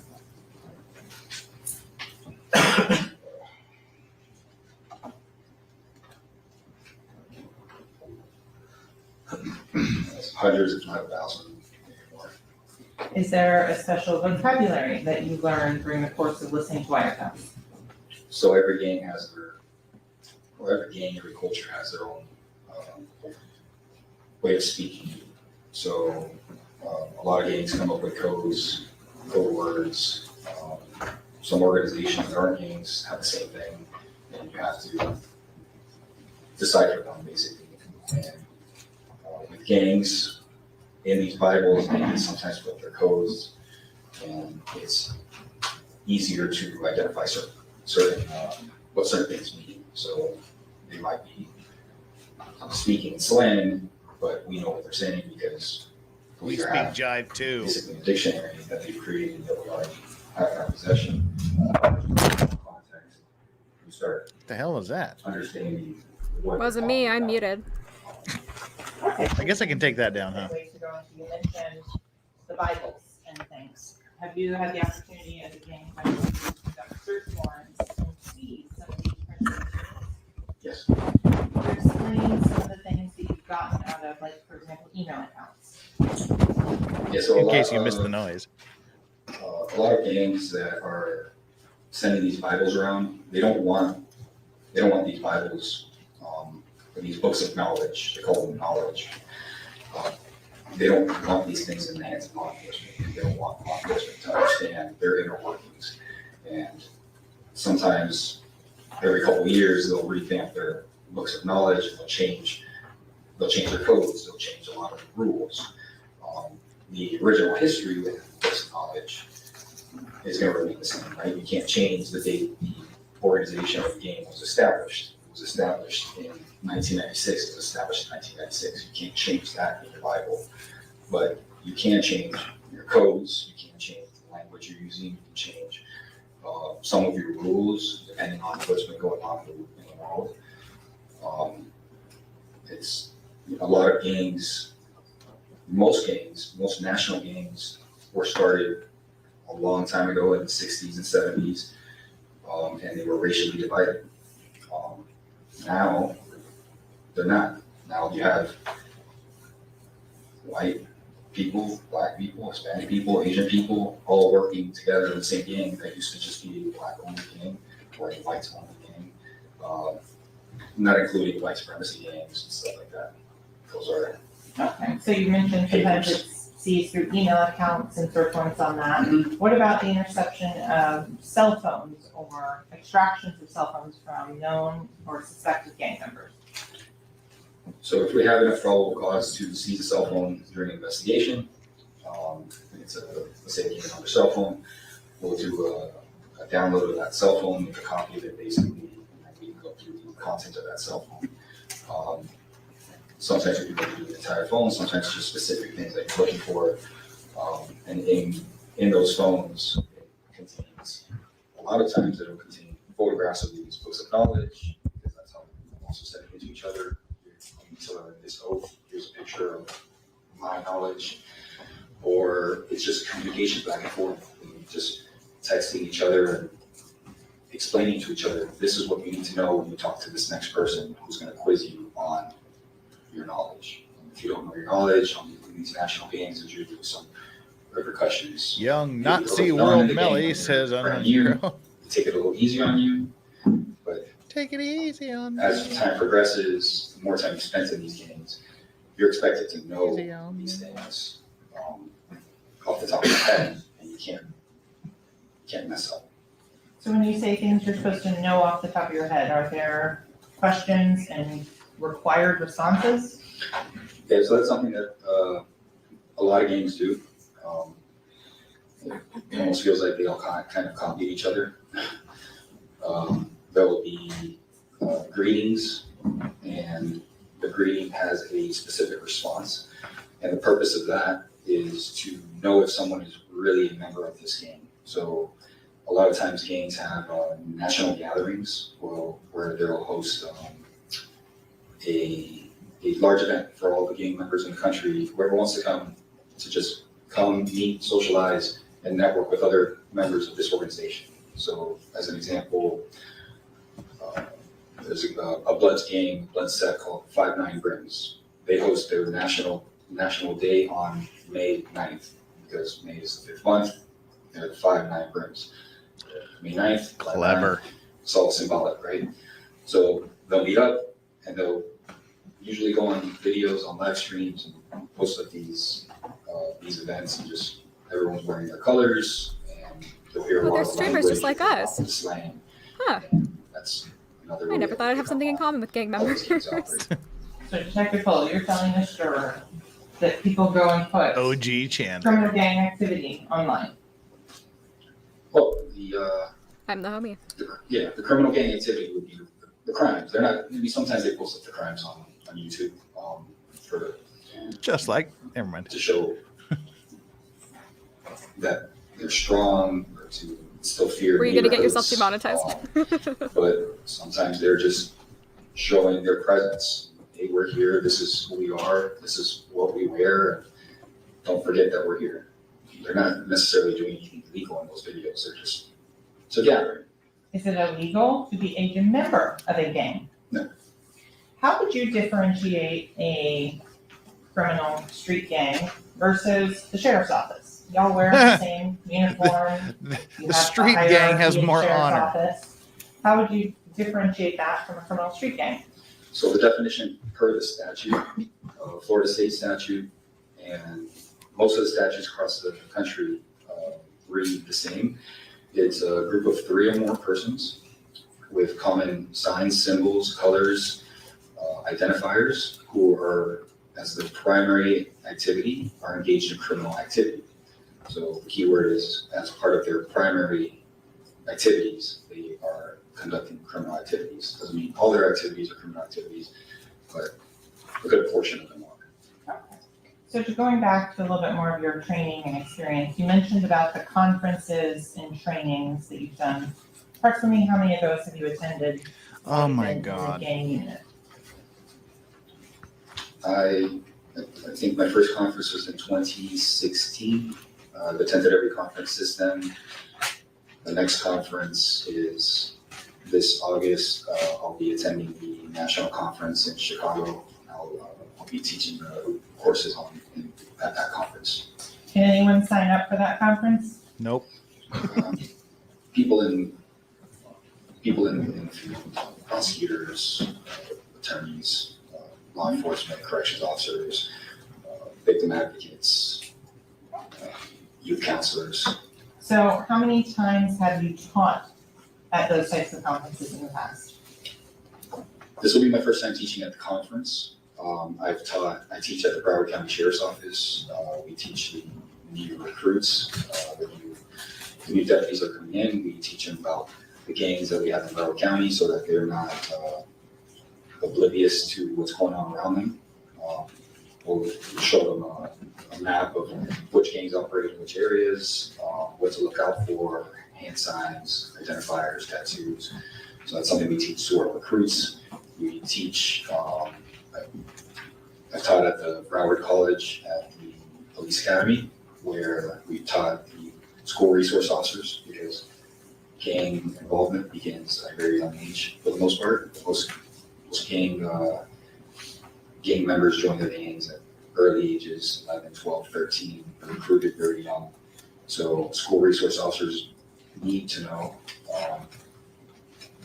what to look for so they can stop juvenile gangs from forming, because a lot of times these juvenile gangs that are starting in a school will then expand and join larger neighborhood gangs or national gangs, and then that's when you start having problems, because the juvenile gang members have something to prove, and they usually get a little more violence. So you also mentioned some of the social media content before. Are there individuals who put out videos or commentary about gang activities? Yeah, we're in the era of social media, so everything's on social media right now. Gang members across the country are posting stuff that probably would have never been posted years ago. Their knowledge, history, things they did when they were incarcerated, how the gangs were formed, the leaders and founders of these gangs that are now no longer in prison, do podcasts and talk about how the gangs were formed, when they were formed, who did what. Shame on them for being reformed. Violence they had to commit, why they were created, whether they were created because they needed to form to protect themselves against another gang, or whether it was just unified based on race or based on location, geographical things. We have that here in South Florida. So this is all publicly available, and it's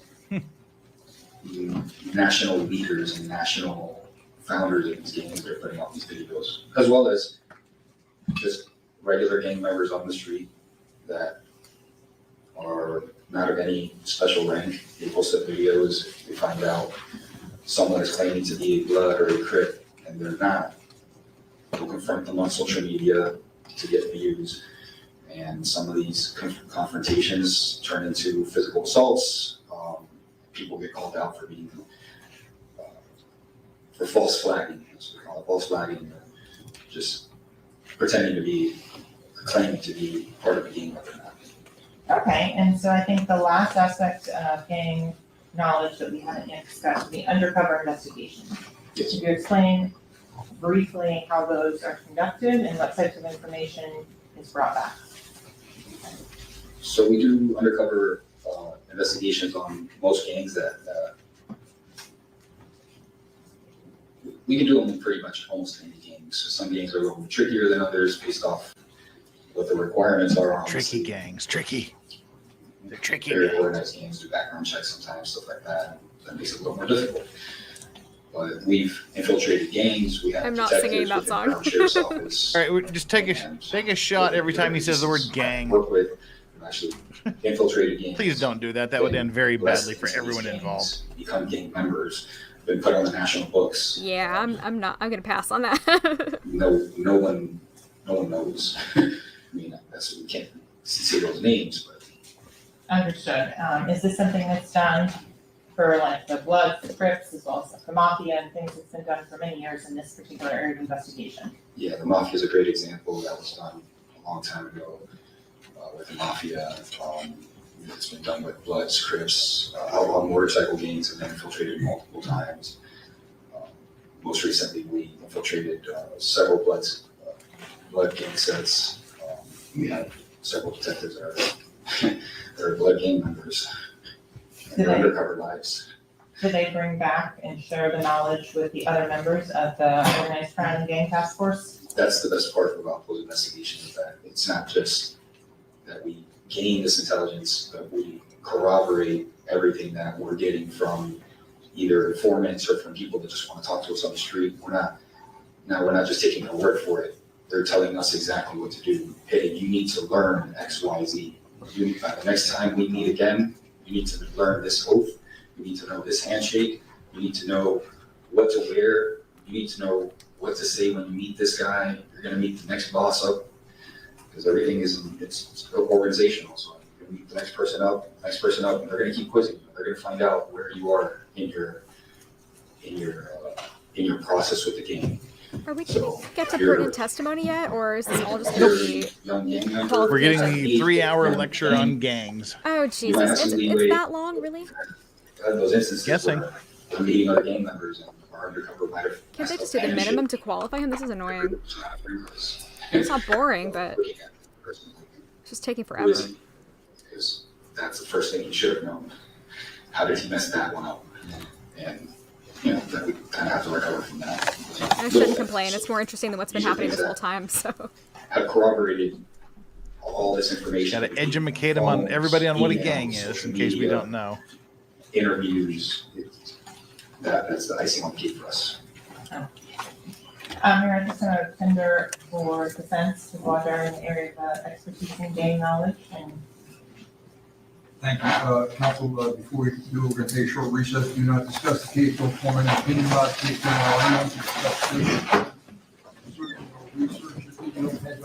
Thank you, ladies and gentlemen. So is that the lunch break or just a break? Should be lunch break. Sounds like lunch, I guess. I don't know. I don't know what the difference is.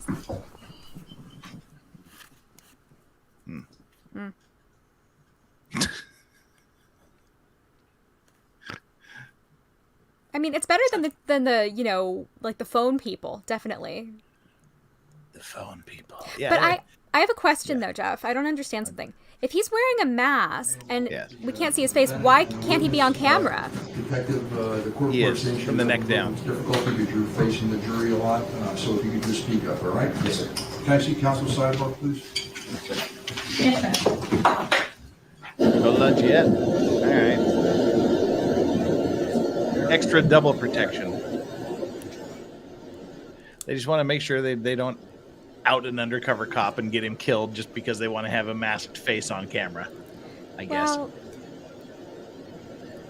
it's apparent to me that he has pretty important testimony if he's risking his life to do this. Mm-hmm. I mean, it's got to be big, right? Hope so. I'm sorry if I'm stating the obvious. Well, let's see what Brian Alleman states. Thank you so much for the super chat. Is the prosecution going through all this gang info to also create the implication because Melly and his friend dress a certain way, and they have their own lingo, and they have special greetings, so you know what that means? Yeah, they'll be testifying that there's things that indicate they were in gangs, like they mentioned early on in the trial that they're Bloods apparently, and so they try to avoid the letter C. So they changed the C's to B's because they're Bloods. And which is indicated in the name of the driver of the car. Well, so, yes, go ahead. I just I don't know. I don't really know what it takes to qualify an expert witness. He's not an expert. He's a cop. Oh wait. Yeah. Sorry. I guess I get a little confused sometimes with certain people who are testifying. So since he's a cop, then is he just a regular witness? Yes. Okay, so all the questions that they're asking him, it's all background then? It's for the jury to tell the jury what a gang is, how to identify gang members. That's so silly. I don't know why I thought of him as an expert, but anyway, it doesn't matter. Yeah, so, well, there's obviously gang backgrounds to this case that is really significant. That's the allegations. I guess I don't really understand it. Well, it's just like phone guy or like gun guy. You got 3.5 hours of this is a gun, this is a trigger, this is what this looks like, this is what this is this part of the gun. It has different kinds of bullets. Yeah, this guy's like, this is how gangs work. This is how they operate. Yeah. Like, and then he's gonna say, they have their like the super chat did, and they have their own. See, these guys have their own language. See, these guys are all bedecked in red or blue or whatever hell colors they're wearing, and they're saying they have these secret code words. This puts them in a gang, and this was because that's part of the prosecution's theory is may have been a gang initiation or a gang ordered thing. So They're tying it to gang violence. So, do we know what this guy witnessed yet? I mean, how he ties into this case? Because you've heard exactly as much of his testimony as I have. Yeah. Okay. I thought maybe. Oh wait, this is from earlier today, so you hadn't heard this. No, yet. This is live. Okay, this got is it. live. Got it. This is live. I see. This is live. Yep. We're caught up. We are 41 minutes behind. Okay. But this appears to be a very long thing here. Well, I'm looking forward to hearing how this is relevant and what it means. Got some more stand around time. And the judge just walked off. He's still standing around.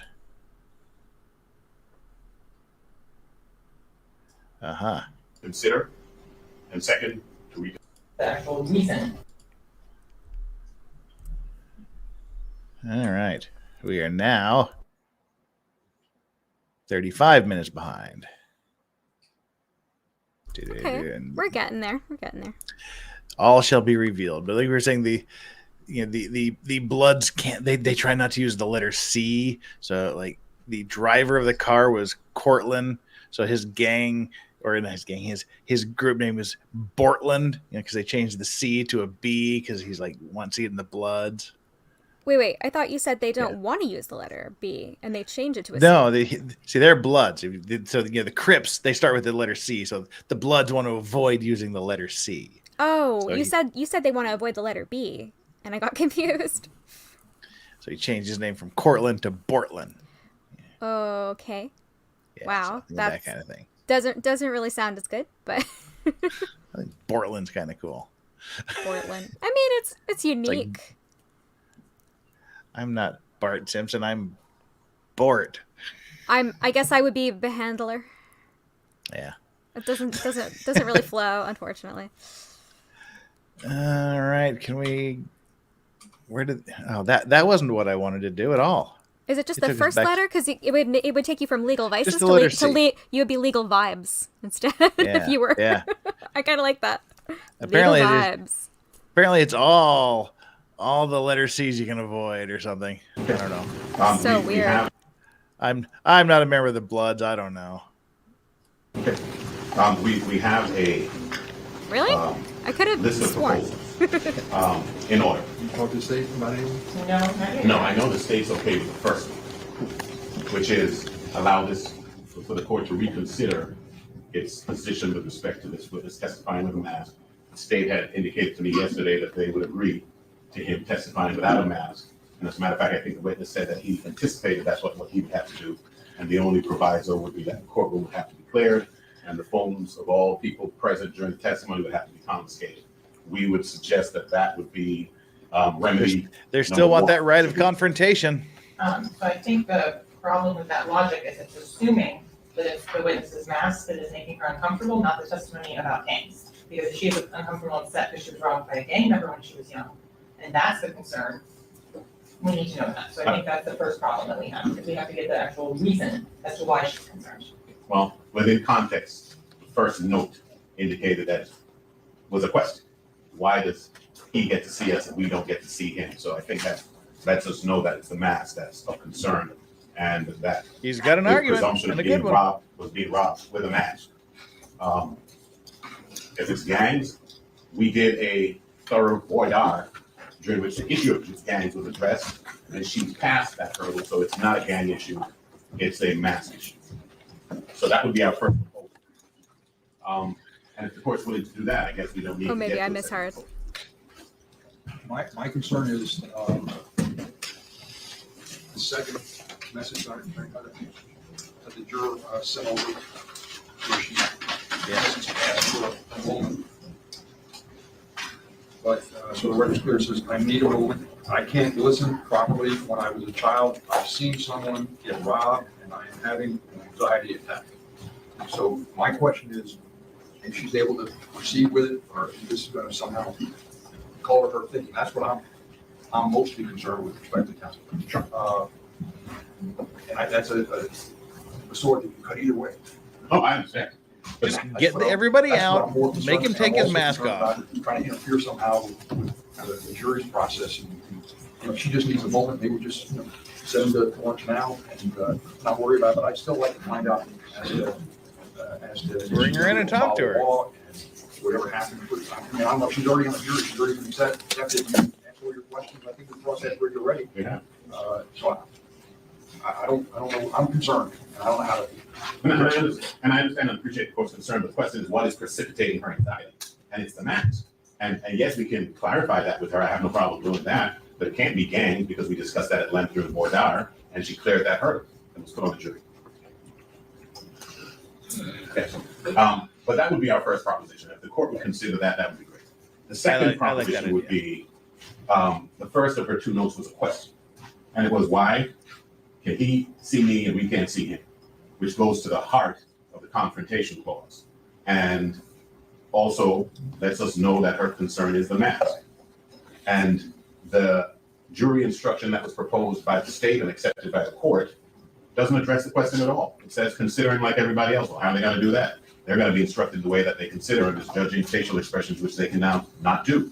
We made a we proposed a jury instruction, which the court rejected, and we would ask that the court at least consider whether or not it would offer some variation of that, such that the answer to the juror's question can be met, which is why. That's why. And I think they need to know that the why does not concern any issue with respect to this particular defendant. The third is the problem that we had before, which is brought out during Mr. Alicine's questioning earlier. The state could have chosen any expert in gangs. They elected to choose one who has threats against his life that don't concern this case and is undercover. And therefore that they have precipitated this problem. Oh, that was a... I think Mr. Lucky guess, I guess. Demons, I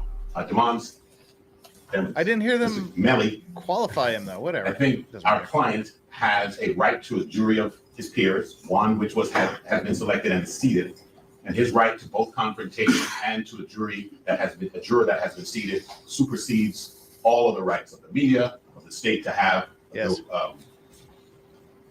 an expert or a witness who could have been, and when they could have chosen any other expert.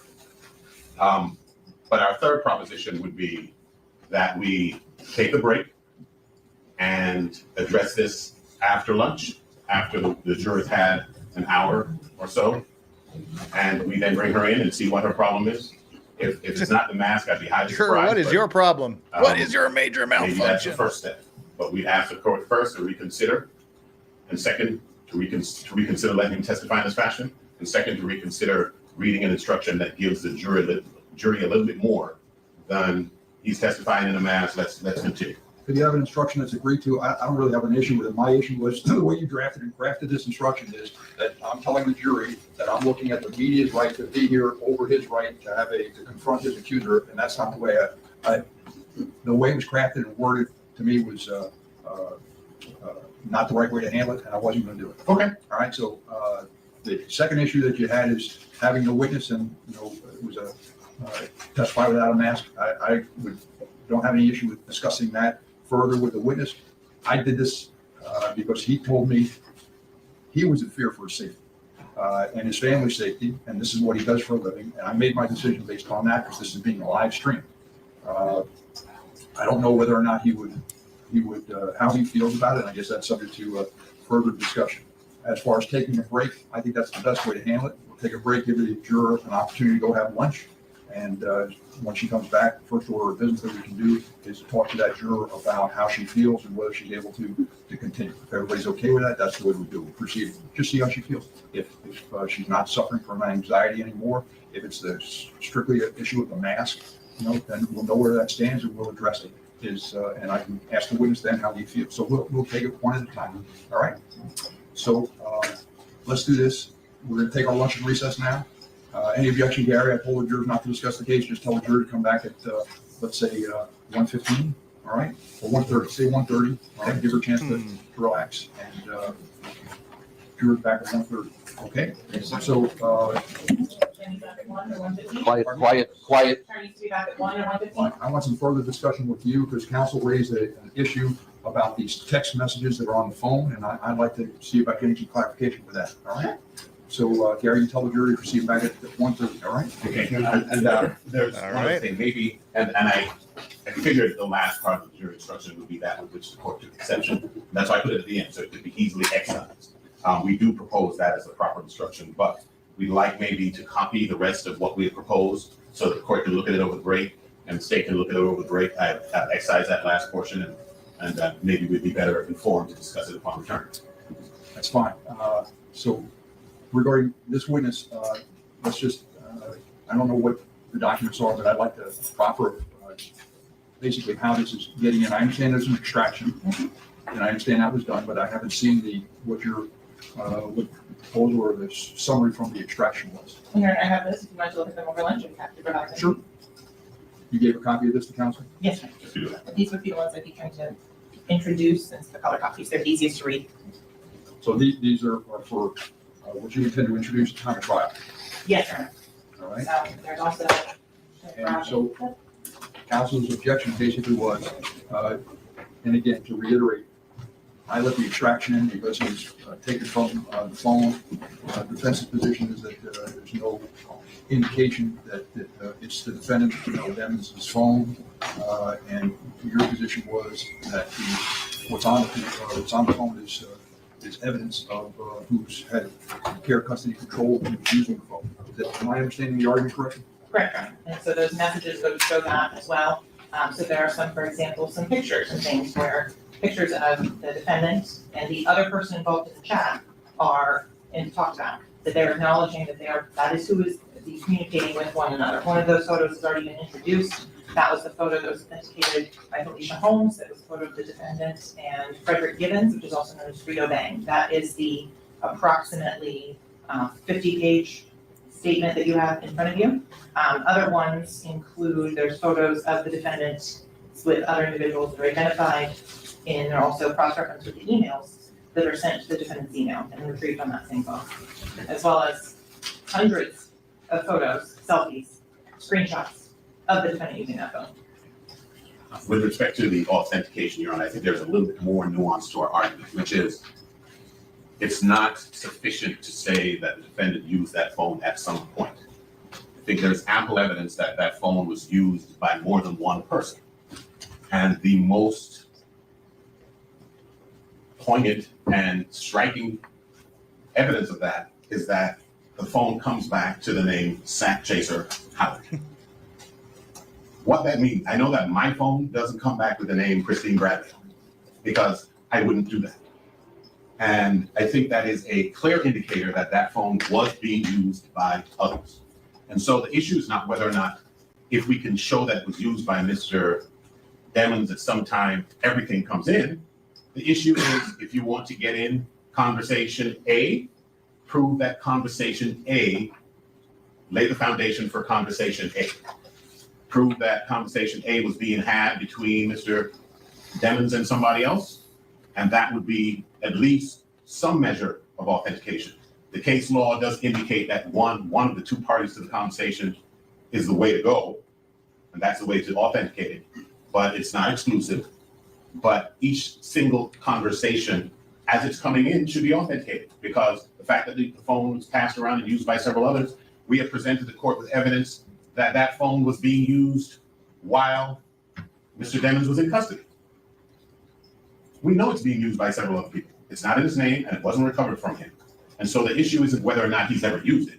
The issue is each conversation that you're trying to put in, authenticate, lay the proper foundation so that we're not risking misleading this jury. Thank you. And counsel, this is on this extraction report is all on the phone with the 9807 phone number, correct? That's correct, Your Honor. And just so. And that's the subscriber of that was Jamie King. Yes, the And defendant's. the information that's from T-Mobile, I forget the exhibit number, but which had a subscriber showed that this 9807 line was signed or used by Mr. Dennis, the defendant. There's other information that the state has introduced, including the phone receipt in which Mr. Demons is identifying that as his personal phone number. I realize that, but I'm trying to go back to the subscriber information. I thought that was and I don't have it in front of me, but the plan was a family plan or something, and Ms. Jamie King had one phone, is that correct? And Mr. Demons had a different phone? There are multiple phones on that plan, including one of the victim's phones that was used by the victim. Mr. Anthony Williams was on that same phone plan that Ms. King was paying for, but the defendant was using. And so in terms of any evidence that anyone else was using that phone, Your Honor, there's been proffers of things that was supposedly said by the defense. However, there is no evidence before Your Honor that anyone else other than the defendant used that phone. Your And Honor, I'd be happy to put together over lunch a compilation of every single one of the screenshots that the defendant took on almost every FaceTime call that includes him in a small box to be indicative of who is using that phone and the other individuals that he's calling as a larger picture. Your Honor, some of the evidence is before you now, which is Mr. Williams, who was also on that plan, was also using that phone. His nickname is Sack Chaser. Right before you, you will notice that all of those messages are coming from Sack Chaser.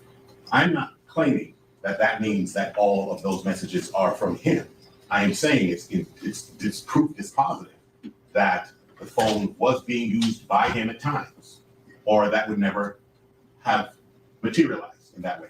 And this notion that you go to a pawnbroker, yes, maybe the day that Mr. Demons was at the pawnbroker, he gave that phone number because he knew it was one he could reach. Just like last night when I went to go buy face cream for my wife, they asked, do you have a number with us? And I gave them her number because that's the number that is associated with our Walgreens account to get credits. And when I go to Total Wine and they ask me, I give my number. And that's how that works. And so the fact that he may have identified that as a phone that he could be contacted at when he did a certain pawn transaction is not dispositive proof that he's the exclusive user of that phone. The fact that Sack Chaser's name is associated with that phone is dispositive proof that he was using that phone. And the fact that the phone was being used after Mr. Demons was incarcerated is also dispositive proof that the phone was being used by others. And the way that we can solve this is that the state can lay the foundation for each conversation they want to get in. And if they can't, it means they don't have the proof that it is him. If they can, then they do have the proof and it should be admitted. But that's all we have. Thank you. And the phone itself, when was the extraction done? The extraction was done February of 2019, I believe February 23rd or 28th, I don't remember exactly, it's on the analysis. The report that is generated, which is what's been put in evidence, is generated in June of 2019. This was the phone that the defendant's manager brought to the state attorney's office and was identified during that conversation by the defendant's manager as being the defendant's phone. We're almost done that he was here. given after the defendant went into custody. There are multiple messages and things that I'm happy to show the court that because that item is in evidence and I can put together a composite over lunch to show exactly the number of times the defendant is pictured on that phone, including the various accounts that have already been introduced, such as the Snapchat account, the email accounts, of which we have the Apple records and the certification on that. For those phones, that it comes back to YNW Melly booking at gmail.com. And that email address, in the terms of when that was created, all of that is also subject to the search warrant, specifically which this witness looked at, which we can talk about the creation date of the account, which predates any of the activities in this case and all of the names that are associated with it of Jamal Demons. But you're telling me the phone was turned over to the state attorney's office or the police on about the date when Mr. Demons was arrested? No, Mr. Demons turned himself in on February 13th of 2019. About 2 weeks later, his manager came to the state attorney's office to give a sworn statement and brought the phone with him. Well, while they're talking about this, I know we were talking about this a minute ago. This is apparently what he was dressed as here in chat. This defendant in a jail call That's apparently that I have, like I mentioned previously, to his mother, where he's telling her how to and what code is associated with the phone. That is how the state attorney's office, with help of law enforcement, was able to get the full extraction that we have, because this defendant, on a recorded jail call, gave the passcode to his mother. A couple of things, Your Honor, in retort. One is if YNW Melly is like any other artist, the person who does their bookings is their manager, the person who had phone in hand. So if it's coming back to YNW Melly booking, that would suggest that it's the manager who has possession of that phone. The other thing that suggests he had possession of the phone is he had possession of the phone and he turned it over. Now, the fact that Mr. Demons knows the passcode is, again, not proof dispositive. That phone was being used by others while he was incarcerated. So other people clearly knew the password to the phone, or they could not have used it. And third, I'm not sure that Mr. Francois coming in here and saying it's Mr. DeMon's phone would be sufficient. I don't know that that would not be some form of hearsay, but at least that might start to approach some sort of foundation. All the foundation that's required by law to be adduced and elicited and put into the record is coming from the state attorney's mouth at that desk, and it's not in evidence. So all the things that she's saying establishes it as his phone are the very things that the case law and rules require be adduced before that jury. And so the fact that she understands that is evident from the fact that she is presenting it as the foundation for why she's trying to introduce this information. But this is not the forum to do it outside the presence of the jury. Do it in front of the jury if you have the witnesses, because otherwise it's hearsay. Her saying that Joe Blow told her that somebody else owns a phone is not legal foundation sufficient to satisfy the rules of evidence. All right, so counsel, I'd like to see what you have and show me, we'll talk about how you, what evidence you're going to have introduced to authenticated document. All right? So we'll see everybody back at, let's see, 1:15. All right, thank you. Thanks, sir.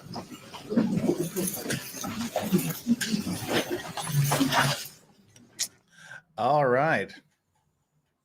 Oh, there we go. Cell phone evidence and Go away. All right, lunchtime. That's it. That means we're done for the day. Phew. Oh, wonderful.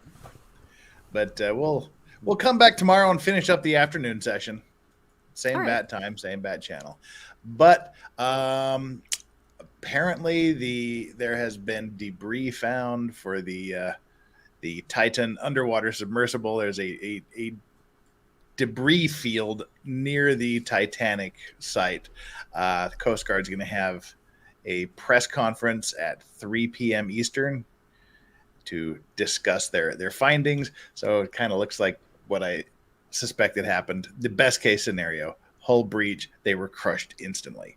That's probably the best resolution to this, if you can call it that. I mean, other than being rescued. So I will be asleep, but we'll definitely cover that tomorrow night as well.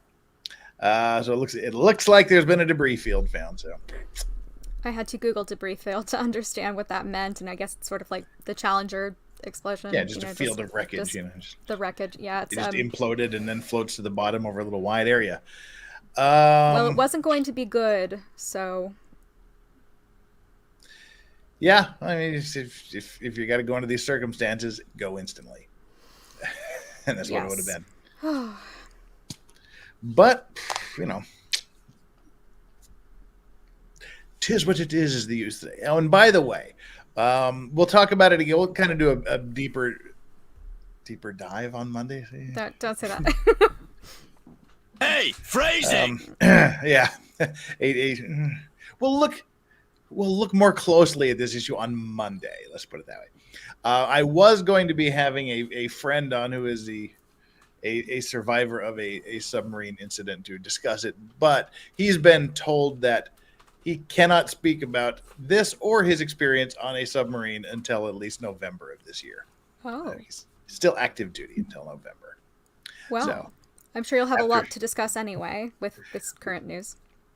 We will do the submarine incident he was involved in as soon as possible in November, because it's a cool story. But we probably won't be talking about the submersible Titan at that point in time. But we'll talk about that just on Maritime Monday. I'll look forward to that in November then. And then once he retires in November, we'll be able to discuss the thing that I wanted to discuss. All right. Well, with that, like I said, we will call this a night. Let's slowly wind down here. The like and subscribe poll has finished. We do have, let's do the super chats here first.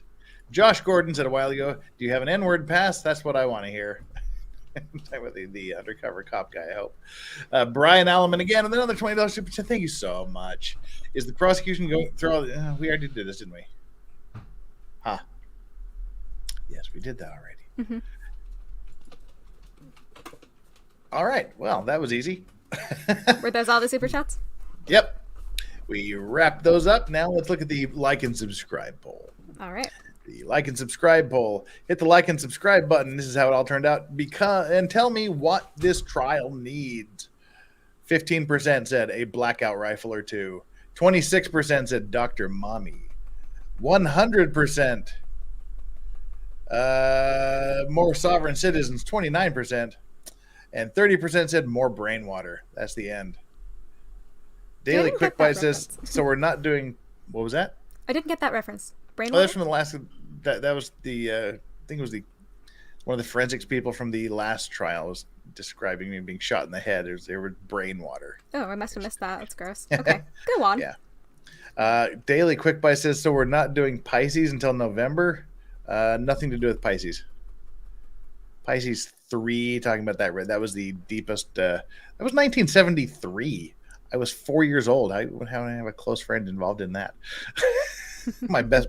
1973. That was the deepest rescue that's ever been achieved at 1,575 feet. And this is like 10 times deeper than that. So there's never really a hope of a rescue. Just kind of have to be that way. Brain water everywhere, says Justin Smith. Gross. So, yeah. That's kind of it, I guess. We will slowly tie this up here. Everybody should go over to Remy Legal. Yes, you should. What's going on in your life these days? Well, I actually just co-authored a letter with MLS Law. We wrote a letter to the Wisconsin Attorney General on behalf of Zachariah Anderson as a way to take our next step in proving his innocence and working on the violations that Gravely committed. So we're going to be doing a live stream sometime soon, and we will be putting out a form letter for people to send. So that's coming up. All right. And what have I got coming up? Nothing. This trial. We'll do the afternoon session tomorrow. Then I'm going away for the weekend. Then we'll come back with Maritime Monday, where we'll talk more about this incident, the Titan. And then probably more of this. I'll keep doing this trial as long as people want it. You know, as long as it's worth your while, as long as it's worth my while.